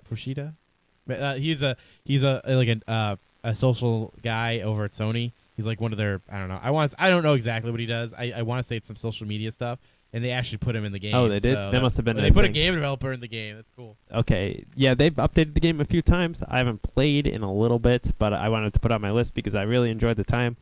It is a how would you describe? It's kind of like an. It's like action, a Contra game mixed with Contra game. kind of like a little bit of a Mario game, maybe a little bit of Metroid. Yeah, there's some of that in there. Like the level design is very platformery. Like Yeah, Contra it's is very like, Contra-y oh, you in go there. up, down, or middle, and then. But like, the world gets all destroyed by explosions, and you play as different action movie characters like this, Conan and the Terminator. Let's see. There's what's his name? There's Brodocop. How do you say all the names? I'm Yes, gonna look it up. some of the puns where like each name of the character has like bro in it as a pun, and it doesn't always work in my opinion. Like Bro Ripley or something. Yeah. Hang on, I'm bringing It's it like- up. I'm actually bringing it up. I want it. They're really And then Mr. Anderbro, I think. Double Bro Steven. Who's that? I don't know. I'm just reading it. These must be some new Oh wait, ones. oops, nope. I'm totally looking at the wrong thing. Oh. Men in Bro, I think. Yeah, Men in Bro, something like that. Ro Bro Cop. What did I bring up? This is not the. Okay, here we go. Okay. Ram Bro. Yeah, Rambro. Forgot about him. Bromando. Who's that supposed to be? Mando. Hmm. John Matrix from Commando. They must. I know they added a few. Oh, Bromando. That's how you say Oh, that. Bromando. Okay. B.A. I remember that. Broskis. Like, B.A. Brokisk from the A-Team or something like that. All right. Bro Hard. All right, I remember that. Mac Brover. Yeah, that one. He's like the worst character. Bro Dread. Bro in Black. He's one of the best characters. Broinator. They got Bro Runner instead of Blade Mr. Runner. Andro Bro. Get it? Thomas Anderson from Matrix. Time Bro. Brohan the Brobarian. Yeah. Bromax. Yeah, Broman Steven. That actually is one. Oh, Double Bro Steven. Yeah, that's amazing. I love those names. So this game's pretty fun. As soon as you die, like another character, assuming you have lives left, you just respawn as another of these random bro puns. And they all have different guns and different powers. Like Mick Brover or whatever the heck his name, based on McGruber. Not even based on MacGyver. It's based on McGruber, which is stupid. But he's the worst. All he has is this dynamite that he throws, and you're more likely to kill yourself The with Bro him. in Black actually has a little cricket gun, right? Yeah, he's the cricket, Yeah. the noisy cricket or whatever. That's one of the best guns. Dude, it really, even in the Men in Black, it was one of the best guns. Yeah. Why do you Which is think cool. he gave it to him? It wasn't because he was trying to make him look like a. Like an idiot. Yeah. But that game's awesome, and I know it has more content now. What do you? I have a question. What do you what? prefer, Bro Force or Super Time Force? What was your one of your? I went for Broforce. They came out around the same time, Yeah. and I was more And interested. they came out on competing systems too. Yeah, and competing that's- styles and everything. Like they were basically, you can have this They or you kind can of have basically this. different games. It's just They were, but I was more interested in Broforce. Yeah, Bro Force is cool. Super Time Force looked okay, but I wasn't super in love with it. Alina, your next game. My next game is Dragon Age Inquisition. Oh, there you. What do you know? Yeah, you're crazy. Dragon Age is awesome. I didn't say it was bad. I was saying I never into it, So defensive. and that I didn't like it. That's all I said. I put it on my honorable mention list. I acknowledge it's good. That's God. true. You did. I know. Except the whole flaw where they didn't design it right, and if you stay in the starting level too long, you could be over leveled for the game. Other Whoa. than that, there you go. Well, that's not terribly. They bad. actually I mean, made a post saying, "Guys, leave the area. We fucked up." Wait, they messed up that? Well, That's weird. Yeah. I have followed Dragon Age, like Dragon Age Origins. I still go back and play through it once in a while. I fucking love that game. And while I was playing Inquisition, Stuart was playing through 2, so I got the story of 2 secondhandly, mind you, but I still didn't like 2 very much, so. And then I went dropped out into Inquisition. What I really loved about Inquisition is the expanding of the world. The continuity is really good, and obviously you can like make your own world sets. Like all the decisions that you've made in previous Dragon Age games can be edited and brought up in the keep, in the what they call the Dragon Age keep, which is like this online thing that you do, and you can import your own world Data. basically they have a word for it, I just can't remember what it is right now.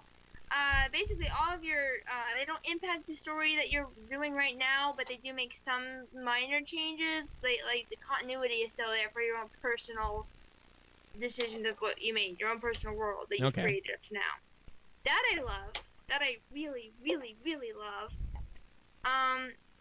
The characters are once again just To die absolutely for. phenomenal. Did you romance mean- the big bold man? No, I did not. I need to be a male However, he character and had- have gay sex with that giant bull man. Weird. Okay, he. That was a his- popular his- thing to do, his apparently, male on the internet. romance scene Oh. is fucking hilarious. No. My romance, my playthrough was Cullen, and I possibly may be in love with him. IRL. Literally. Man, you know, those zeros and ones look so damn fine. Oh my god, no, you don't understand. You do not. The internet cut you off. You went silent again. Your love will never be known. No, you do not. You don't get it. He's just. Well, yeah, it's your bad, connection. and Of course I don't get it. No, I've got. I understand. You get attached to the characters. It's fine. You've got an issue. That's I I know a okay. lot of people have but gotten really big into Mass Effect romances too. Well, yeah, I know. I may be like one of those crazy. Like it was Zavrin in Origins. No, it and seems now very because of common. him, I constantly play a rogue, and Cullen was. He's not even a companion that you can take out. He's just your general. Like you've got this. You've got a. Basically, you've got 3 advisors, and Cullen is your army advisor, and Liliana is your spy advisor, and they've got an Antivan ambassador as your ambassadorial one. And the Antivan ambassador and Cullen are romanceable, but they're not in your party. So they're like the only 2 that you can't. They're first time that you've not had a party member that you can romance, which is cool. Great, I love that. Yeah, give me more of that. Because there's a couple of them in Origins. People are like, oh my god, that would be amazing, and we can do it because game restrictions. But for not, there's a couple of gay characters that are like strictly gay. There's a couple of bisexuals, and then there's a couple of super picky ones. And one of them, like if you want to romance the elven mage, he will only romance you if you're an elven female. Man, But there's Mm, actually a there's actually a really, really good talk about story diverse reason characters you behind can it. romance. quite so. Well, yeah, I know, but I dare not reveal the reason for why Solus is so picky. And Oh, Cullen, okay. you have to be a female elf or oh my god, Cullen, I could. So you're very happy with the romance options Should in this game. jump his bones. Oh my god, Yes. it's so sweet and so funny, and like he takes you up on and he like just kisses you on the battlements, like after this poor fucking messenger like cockblocks him and he like threatens it, like, gives this like threatening stare. And Yeah, it's lovely. just adorable, and oh god, now you got me gushing. What else about the game was good The that game- you? Yeah, the internet cuts her off again. Oh, you're talking. No one's here. Oh, there you go. Now you're back. Welcome. Okay, sorry. Healing though. Healing was a problem. A major fucking problem. What else did you think about the game? Healing was a problem. No. What else do you like about the game? Yeah. Yeah, well, well, this is something that I kind of liked as a challenge, but it was also really, really annoying. Mm-hmm. They took healing spells completely out. You gotta do it through besides potions. the revive spell. Yeah, but you can only carry 8 potions at a time. Fun stuff. And you Oh. have to go to camp to replenish your potions. You can increase your potion count with getting like perks and stuff, but it's a pain in the ass. It was interesting. Like I liked that we, maybe they thought that having healing was too easy, but there were a couple of spots where it was like really annoying. Just oh my god, the characters are so good. Mhm. Like you will fall in love with these characters. So the characters are a big Absolutely. driving force of the game. It seems like. Yeah, they just are because your entire game is based on your interaction with the characters and where you go and doing personal quests, and obviously romance is a big thing for some of us. I think it's a And- very popular thing in any BioWare RPG. Wait, BioWare makes this, right? Well, Is BioWare? Is it's Bio? honestly, who makes I'm this? so sad that less games are like that, because we want to know who this person was, or like there's a point in the game where you have to sit, where you It is have the BioWare. option to save people. The village is like on fire. Yeah, I and don't think stuff, every and, game like, needs that. I think we got quite. I will see. We got Mass Effect and this game. Yeah, that's really it. Like, I didn't say every game, but I do wish that. Yeah, that's more about it. was like- Yeah, it's not that many. Maybe there isn't that many. Yeah. Well, like, good I mean, game, I no like- matter what, huh? Oh yeah, I mean, just I'm gonna gush more than I'm actually gonna like. Then moving on to Oh, my okay. next game of the year, Okay. Transistor. I knew this would be on here at some point. I really surprisingly enjoyed Transistor. Man, you wrote the like mechanically- 60 reviews. Mechanically, it was pretty awesome. I love that you could switch back between a strategy, turn-based type of not strategy, like a plan. I'll call it a pre-planned attack strategy, or a real-time strategy. Like the way it works is you have your 4 abilities. One ability is a basic attack. One ability is like a long-range ability and everything like that. You could use these and everything. Like, oh, there's 5 enemies on the screen. It's an isometric game, so you have that weird angle on this in this game, and there's enemies that pop up. And when they pop up, you can use attack, normal attack, normal attack, normal attack, walk up to them, normal attack, or always far away, long range attack. Or you can go in this pre-plan stage where you can move, horde, do attack. So you go attack, then select your movement route, go to the other guy, attack, then select another movement, attack again of a different guy. So when you do that, your character speeds up, they slow down, does all those movements, and then you can kill enemies that way, which is really cool. Of course, there's a meter, and you're a limited amount you can do it. And I love that aspect of the game.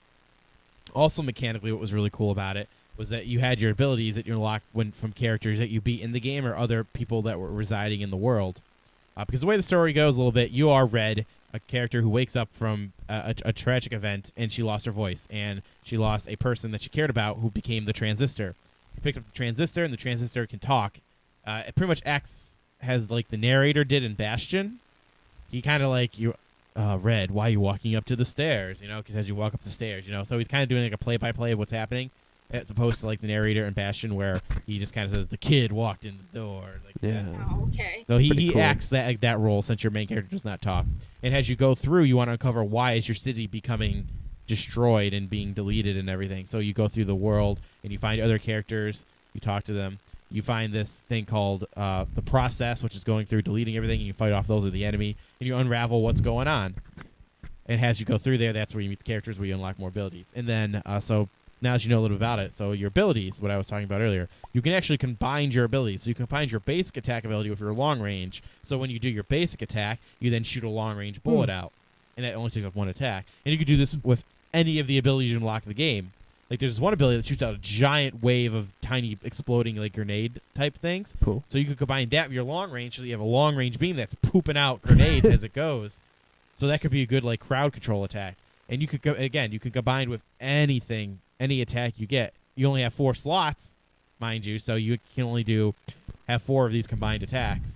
And you actually have a limited amount what you can combine. Think of it like an arbitrary way to like limit like breaking the game instead of like so you have 1 attack slot that you can combine 2 in. So you can combine 2 main attacks to take up like 4 of those. Like I don't remember what it's called. Let's just call it resource slots. Let's say you have 10 resource slots and 1 normal attack takes up 2. So theoretically you could put 2 for each one, 2, 4, 6, 8, 10, and then have all your resources used up, and you can't combine any more attacks. So they have that in there just so you can't make completely broken shit. So there's some little bit of customization and strategy you can pick out, like experimentation with different attacks and everything like that.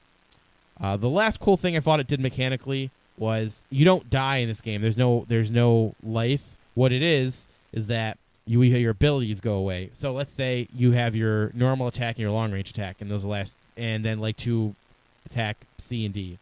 Let's say you die, you lose attack D, and then you have to use your A, B, and C attack, and you don't get to get that attack back till you get to another refill station. And you die again, you're down to 2 attacks. And if you die again, you're down to 1. And then after that, that's when you actually have to restart over. So I guess technically you do die. So you can lose So the whole game what like I that. like about it is it promotes trying different strategies. So you can't always just use the same attack because you'll lose it. It actually gets rid of the most common attack you use.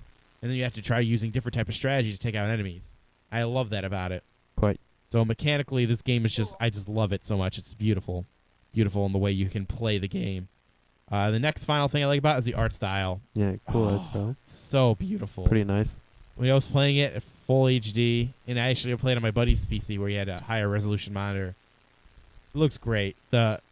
It shows you that style over realism is just always going to be better. And the particle effects, don't get me wrong, the particle effects were cool too. So it did have some technical prowess to it, but not like as much as like a Crysis or would. But Yeah, I know what you so mean. definitely get it, guys. It's a really, really good game. Elias, your next game. Okay, my next game is Nidhogg. Oh, Nidhogg! It's on here, yeah. Yeah. Indeed. And just the small thing, like the pronunciation of the game, I think it's actually Nighthog. Oh, because it's like I know it's spelled that way, so you I really think want to if say you look Nidhogg. if you look up the original lore to where the It's like a monster Norse came from, word or something. Yeah, It's so like I a think it's dragon. probably not pronounced the way we pronounce it. Yeah. Indeed. Frazen. Something crazy. But yeah, it's been explained before. It's a fencing game. Go high, medium, low, and there's punching and kicking if you lose your Throwing your sword. Throw your sword. sword, jump around. Ripping out people's hearts. Yeah, break their neck. Like it is, and like the ground gets painted with blood. The more times you die on like a set screen, the more the ground gets painted with blood, which is really cool. And the blood is the same color as your character. So normally you're like an orange or a yellow guy, so the ground gets painted orange and yellow. But there's also other colors too if you decide to play as one of those. And I like that. And you basically try and get eaten by the Nighthogg. And everybody cheers, and it's a great feeling. And it's funny to know that the goal is to die, basically, but it's a great honor. It's a great I must honor. kill my opponent to die.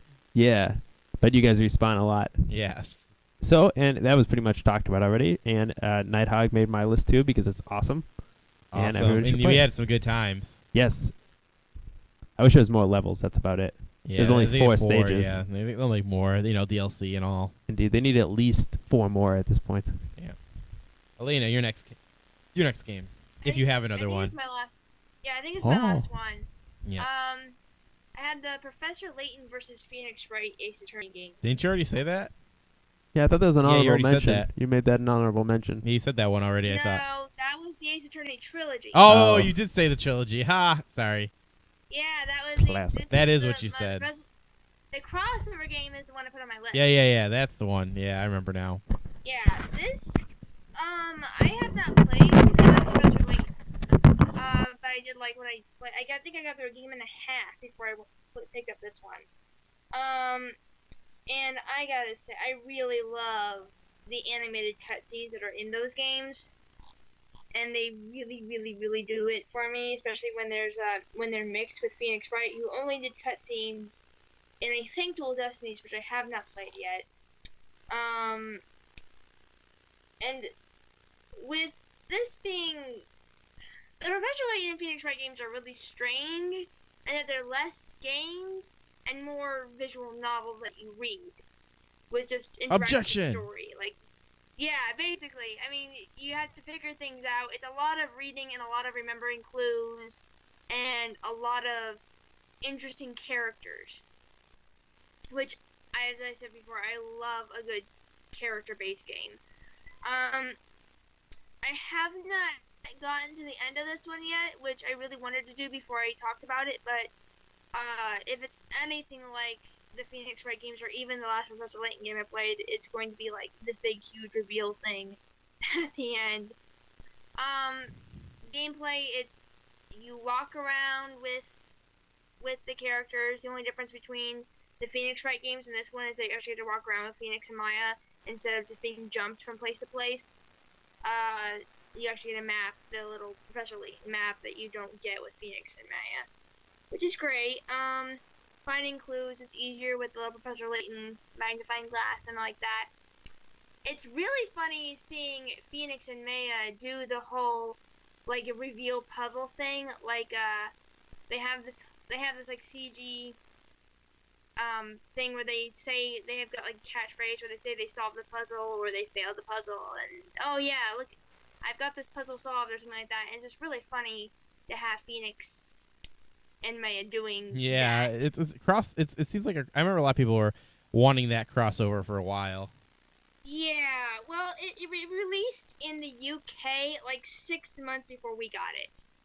Like, it was really weird because they had the translation and they had everything done, but it was not coming out in the US. And it's a budget title at $30, 31, which is a weird price, but I don't care. And I really liked it, and there was a couple of puzzles that were made just for the crossover, which I also really liked. Like, there's one where we have to find,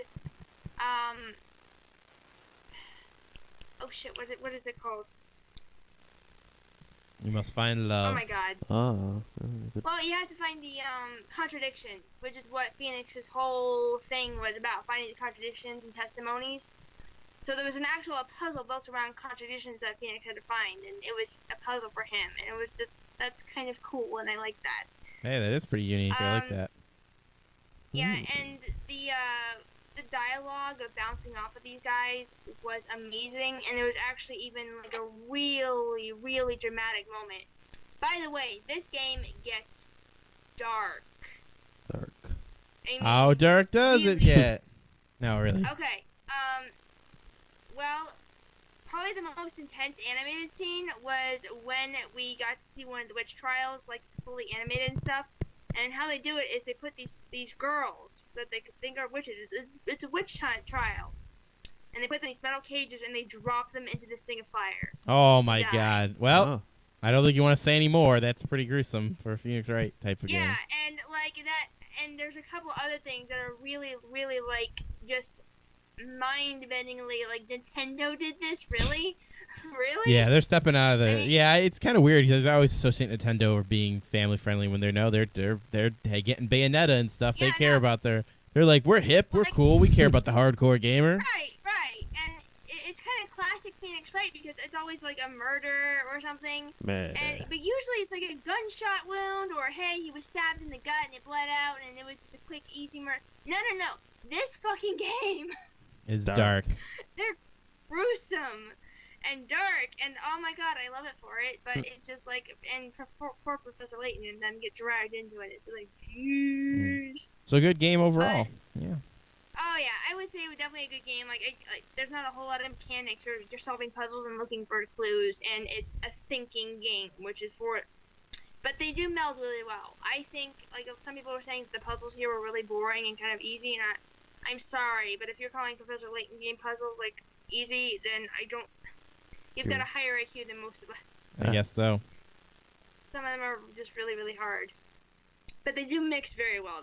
The characters bouncing off each other are the highlight of the game, and that I'll leave it at that. Alrighty. My Cool. next one was Wolfenstein: The New Order. Oh. Now, why did this get on here? It got on a couple people's lists. You know what? Surprisingly, this game pretty much came out of nowhere and made me think that maybe first-person shooters can actually have a cool story and have fun experience again. It felt very nice going back and you were like doing a first-person exploring the type of area type of game again, not so down the line thematic type of experience like Call of Duty. But Wolfenstein also had a cool story going on in it as well. That's quite surprised me, believe it or not. And I definitely recommend people to check it out. It's a first-person shooter that's getting a lot of, I don't know, it's getting actually got a good amount of attention, I feel. But, I think more people need to check it out because, you usually don't think interesting story or cool experience when it comes to first-person shooters anymore. You more think of a high-thrilled, high-action-packed type of game, which this is, don't get me wrong, but it was very surprised how much I enjoyed it, and I didn't think a first-person shooter could do that anymore nowadays. That's Like pretty everyone's usually trying to be like Call of Duty, so it's just unique to see that Wolfenstein still had something. Good to hear that. Yeah. cool. Quite so. Eli's next game. Ah, yes, my next game. The Red Banner Saga. This came out. Wait, the Red Banner Saga? Red Banner Saga. Not the Banner Saga, the Red Banner. I heard it was called the Red Banner Saga, but when I looked it up earlier, it just called it the Banner Saga. But Yeah. Well, there's a lot of red banners in it. yeah, they dragged this red banner around, Yeah. and that's kind of like All the right. centerpiece. So, the Banner Saga, you played it. Actually, whoa. No, I didn't play it. Oh, you did. But the reason I want to put this on the list is because it has really impressive 2D animations. Astounding. Astounding, a new It's- word was made to describe it. Transistor looked good. Well, Yeah. Let me tell you, this This looks good too, but it's a different style. Yeah, it's got kind of like a DreamWorksy look to it almost. The animation is top quality, top quality. It's one of those I don't really know what you describe these as, kind of like turn-based combat, but it's not like a Civ or anything. What I don't know what kind of genre. Okay, it is. I'm not 100% on the gameplay. I have not played it. From what I saw from videos, wasn't it like there was a hex grid and you move your character across it? It wasn't a hexagon grid. It was just squares. All right, so you move them across the squares, and then you're certain, like you would have a standard. Let's just say, for the sake of it, you had a standard warrior guy that would just slash, and then you have key characters that could do major attacks, do more spread type attacks. Yeah, it was kind of like that. And from what I saw, I know it was a bit more multifaceted. Like it could have been. I have no clue. You need I to just keep heard all great your things about characters. it. Yeah, a lot of good things about it. The animation is really why I wanted to get it on the list because wow, you don't see that very often anywhere, even in the movies. Nothing you don't that see that stylized. It was very, indies are very doing good. all the stylized stuff right now because they have to be unique. You know. I was reminded. What reminded me of Red Banner Saga is when I was looking up a list of games that came out this year. I was like, "What came out this year?" I couldn't remember. And I saw that City of Light game, and then it reminded me of Red Banner Saga or Banner Saga. Mm. And I was like, "Yep, games that looked really good." So that makes the list just City for of looking. Light. What game is that? It was something on Xbox where you played like a girl, like a Oh, with pink Child hair. of Light. Child of Light. Yeah, okay. It was City of Light. Yeah. Yeah, that was EA trying to make an indie game. They were which is trying really- to. I No, think that it was was their Ubisoft. counter to that. Oh, it was Ubisoft. I thought it was EA who made Ubisoft. that. Yeah. No, that game is Ubisoft. Wow, and so it's apparently really Ubisoft trying to good. make an indie game. Indeed, and I think that was they were responding to the Banner Saga, almost because that style was so similar in a lot of ways. Technically, Banner Saga was out earlier because of the Kickstarter. I know Yeah. that. But didn't Child of Light? I don't know. It I doesn't feel matter. like- Banner Saga was Yeah. invented before Child of Light, I think, no Yep. matter what. So Banner Saga makes the list for those nice animations. Probably a pretty good story. It's got like a medieval feel, and I like Middle Ages. It's one of those games where your characters. I know this. Your characters can permadeath, so your story could change depending on what you're doing. Actually, Yeah, that was a thing. that's the one thing I know, and yeah, that's the only thing I know about that game. Actually, I know a Yes. few people that played it, and I saw them playing it, and it looks just like it did in the trailer. yeah, it's pretty amazing the style. Yeah. My next game is Mario Kart 8. Ah. You know what? It is just like any other Mario Kart, but seeing the graphics in 60 frames per second and how well they design it. You know what? What makes a great Mario Kart game is the tracks, and they did such an amazing job on the tracks this time around. They were out of With the control. good tracks combined with the nice HD graphics at 6 frames per second made this game. And, you know, as much as people say, developers say graphics, frames don't matter, but you know what? Honestly, if Mario Kart is so good because of its stylized graphics along with the 60 frames per second and the tracks. So it is something that matters, and it's like that's why this is one of the best games of the year, in my opinion. Fun couch co-op, of course. Have you played? Yeah, I played a lot of Mario okay, Kart 8. cool. Played at Pat's house. Oh my god, Ah. so much, so fun. Yep. Nintendo did I a wanna good job. I want to They play. didn't fuck it up. No more double dashes. Although there are a huge community of people that love double dash. So, Elias, your next game. Oh, Elena's out of games. Yeah, she said that was real. I'm out. Yep. I'm This is done. also my last game. Then I shall. How about this? I'll do another couple, and All then right, you can do. 'cause a I have more couple. than you guys. Yeah, you got like 30. Next one is Five Nights at Freddy's. All right. This, Oh, yeah. Did you hear that he announced he's making a third one? Six Nights at Freddy's. That he's calling it Six Nights. No, at I don't Freddy's? know what. No, what he's the heck calling is it Five Nights at Freddy's 3, I think. Oh, so this was. Yes, Yeah, they this is the they very made a first second one. one too. Did you know that? No, I Yeah. didn't know. So Five Nights at Freddy, it shows you how maybe Markiplier and PewDiePie actually do have a decent influence on how games get so popular. It was pretty much, you know, I will still say it's like a YouTube bait game because it's a horror game and you just want to see PewDiePie scream. Yeah. But I actually enjoyed it, and if you look up, if you really pay attention to the world around you, and you can actually see there's actually a kind of deep, I wouldn't say a deep story, an interesting story to be had under the underlining gameplay that you're playing. And definitely check it out. Look it out. Pay more attention once in a while. You'll see that it's pretty interesting. It has to do with child abduct. The theory is it has to do with child abductions. This is more based on stuff that happens in the second game. Maybe by then he actually thought, hey, Oh, I'll he make a put a story to story it. in there, That could have probably. been it, though, because a lot of this stuff is rooted from the second game. I think so. I think. Yeah. You're right. Really fun. You know, I actually thought it was a really fun game. It's a challenge to learn the patterns of AIs to anticipate when you need to close the doors, how much you've got to conserve your power, and it's pretty. It really gets you tensed up. And it's a survival horror in a different fashion, knowing that you're going to die if you don't efficiently keep your doors closed and conserve your power correctly. Yeah, it's interesting. Yeah, and Five Nights at Freddy 2, it takes it and makes it even more difficult, in my opinion, adding a whole factor where you need to wind up the bot. But I think Five Nights at Freddy is the one that started it all, and I think people just, love seeing people scream on YouTube, of course. Probably. It's like that bread game. Oh, I couldn't remember the name of it. I Am Bread. Yeah, that was going to be an honorable mention of mine. Yeah, it looks that's another- awesome. I can't wait till it comes out full game. I don't want to play it until it's done. It Yeah. only has 6 levels right now. Yep. Next one is Middle of Earth, Shadow of Mordor. Oh, yeah. It's a classic, fun, hardcore game. Open world, slashing orcs. Slash them, Fucking, cutting their heads off. it's basically an orc killing simulator. And if you want to look at it from the perspective of he's an evil guy who kills innocent orcs, that you totally what could. a bad dude. Nemesis system was also a big draw to the game. The idea that you can hunt down and manipulate a rank or society that has a hierarchy in it is pretty unique. And I'd love to see how it could be implemented in other types of games besides just orc killing games. And of course, it looked good and it took the best parts of Assassin's Creed and the best parts of Batman in terms of its But I gameplay. heard it's like an Assassin's Creed clone, but Yeah, with it pretty much eliminates the slowness of what the Assassin's Creed is when it comes to climbing buildings, and adds the combat of Batman. You know what? Fuck. If you're just a guy who likes slashing, killing things, Slashing and killing. and likes open world games, this is a fucking game for you, man. Hey, debatably, it could have been the best game of the year, and it's an IP that utilizes. It's a unique IP that everyone knows about, but isn't explicitly about like the movies. You know what I mean? Like you don't see there's Gollum in it, but you don't see Gandalf. It's not about the War of the Ring. It's in the world of Middle Earth, without it being about the It's like the Lord of the Rings between movies. some. It something and utilizes the something. universe and it expands it. It expands upon it in a different way. Like you can see it in a different light. Like what if you are a rogue that's just going through with Mordor? that. Yeah, I think they utilize IP very well. Next, Bayonetta 2. Platinum did it again. It was just a fun spectacle fighter that was amazing. It's Bayonetta. Oh, so cool. Some of the moves she does in there and some of the battles where you're fighting fucking these huge-ass god demons. It's so fun. And oh, my God.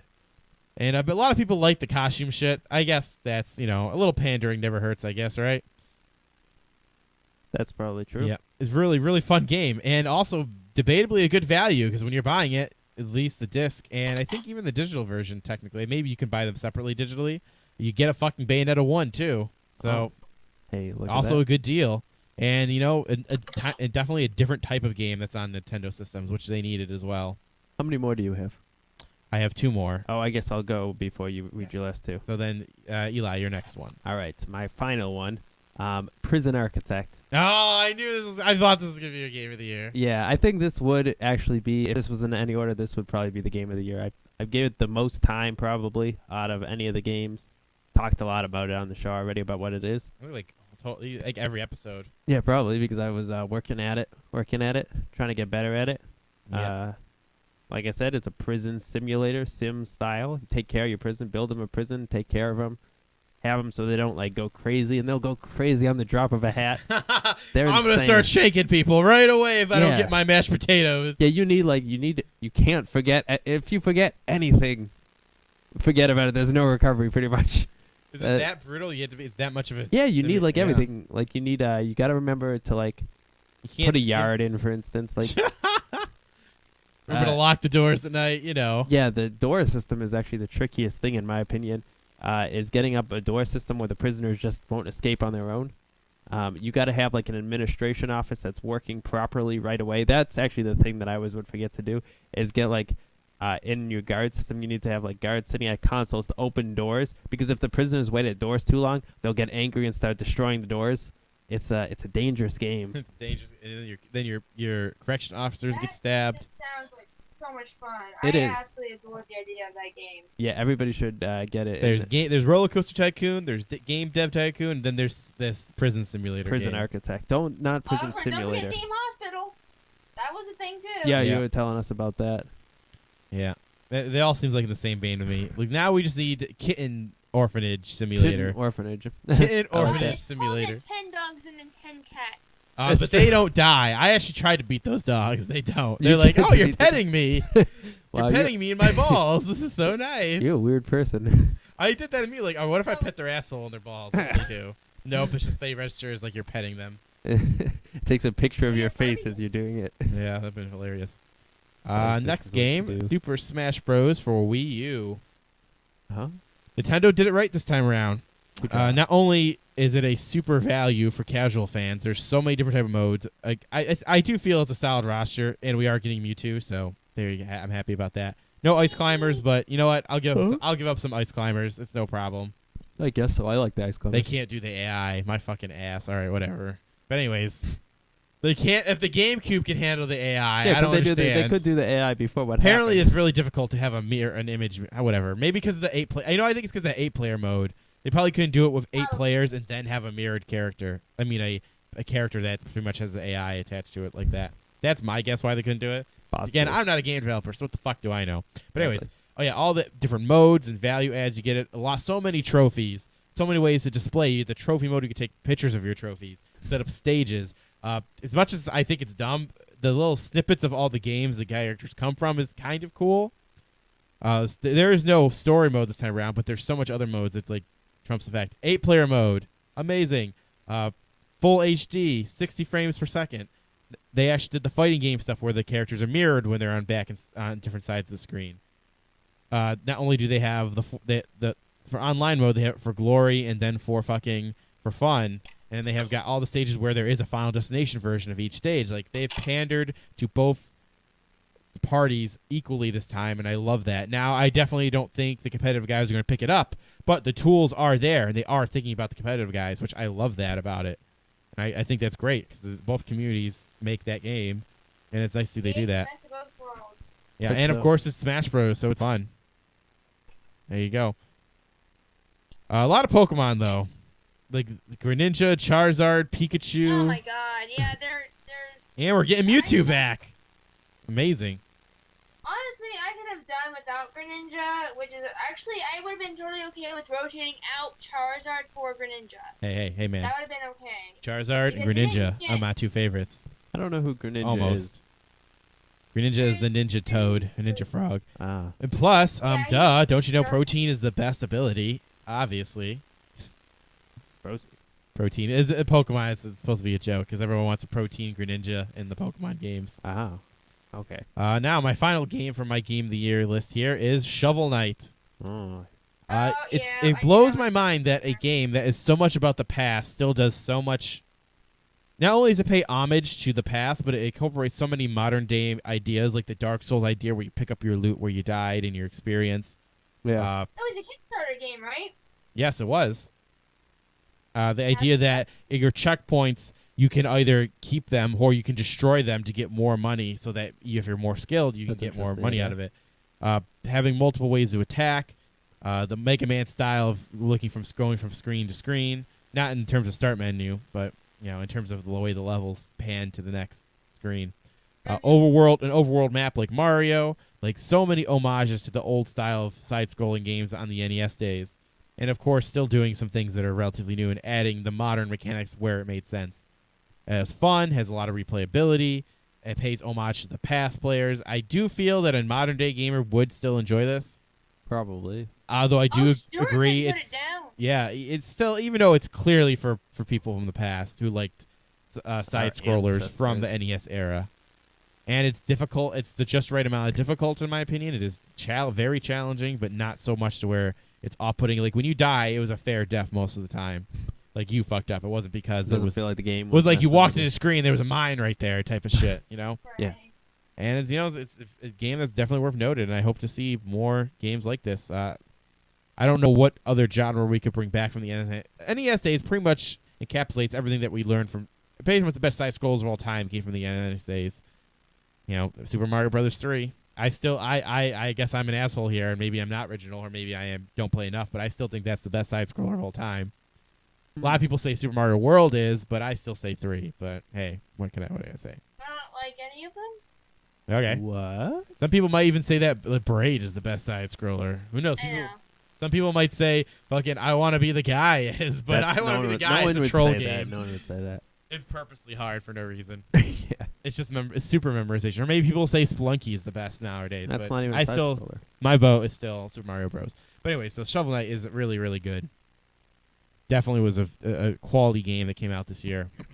Another indie title. It was the year of the indies again because the AAAs didn't have time to make anything good. They didn't have time. That's funny. Well, pretty much. They're like, new system's coming out. Make some games for us. Oh, shit. What are we going to do? Assassin's Creed, spit it out. Oh crap! They're all But buggy what do you and mean their crap. faces disappear? I don't care. We need to ship it by the date. We don't have time. What? The textures pop out if you use SLI? Ah, fuck it. Just put the game out. Can you still move? All right. What? Our game's not going to work at launch? Fuck it. Try to fix it before the day one. Do the patch. Yeah. Money. Money, money, money. Money, money, money. Then sell them DLC that makes the game work.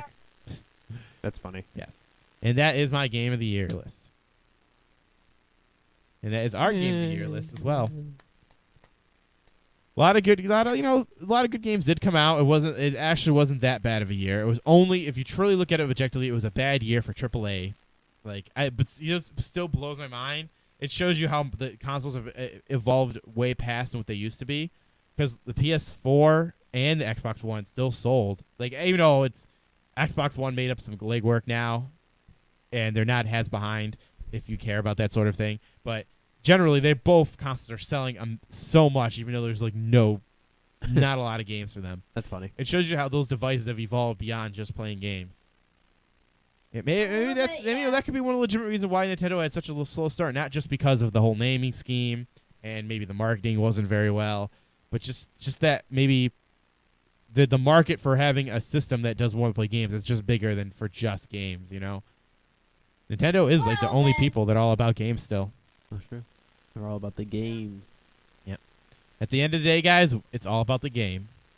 Yeah. I quoted that from Video Game High School. I feel cool. Yeah, that's true. Yep. You are cool. So that will be our show then. I want to thank Elias and Elena for joining us this week. Hopefully we'll have a full roster next week. Yep. Yes. Be nice. Yes, it'd be nice. Technically we're only missing 2 people, so not that bad. And I'm Mac19.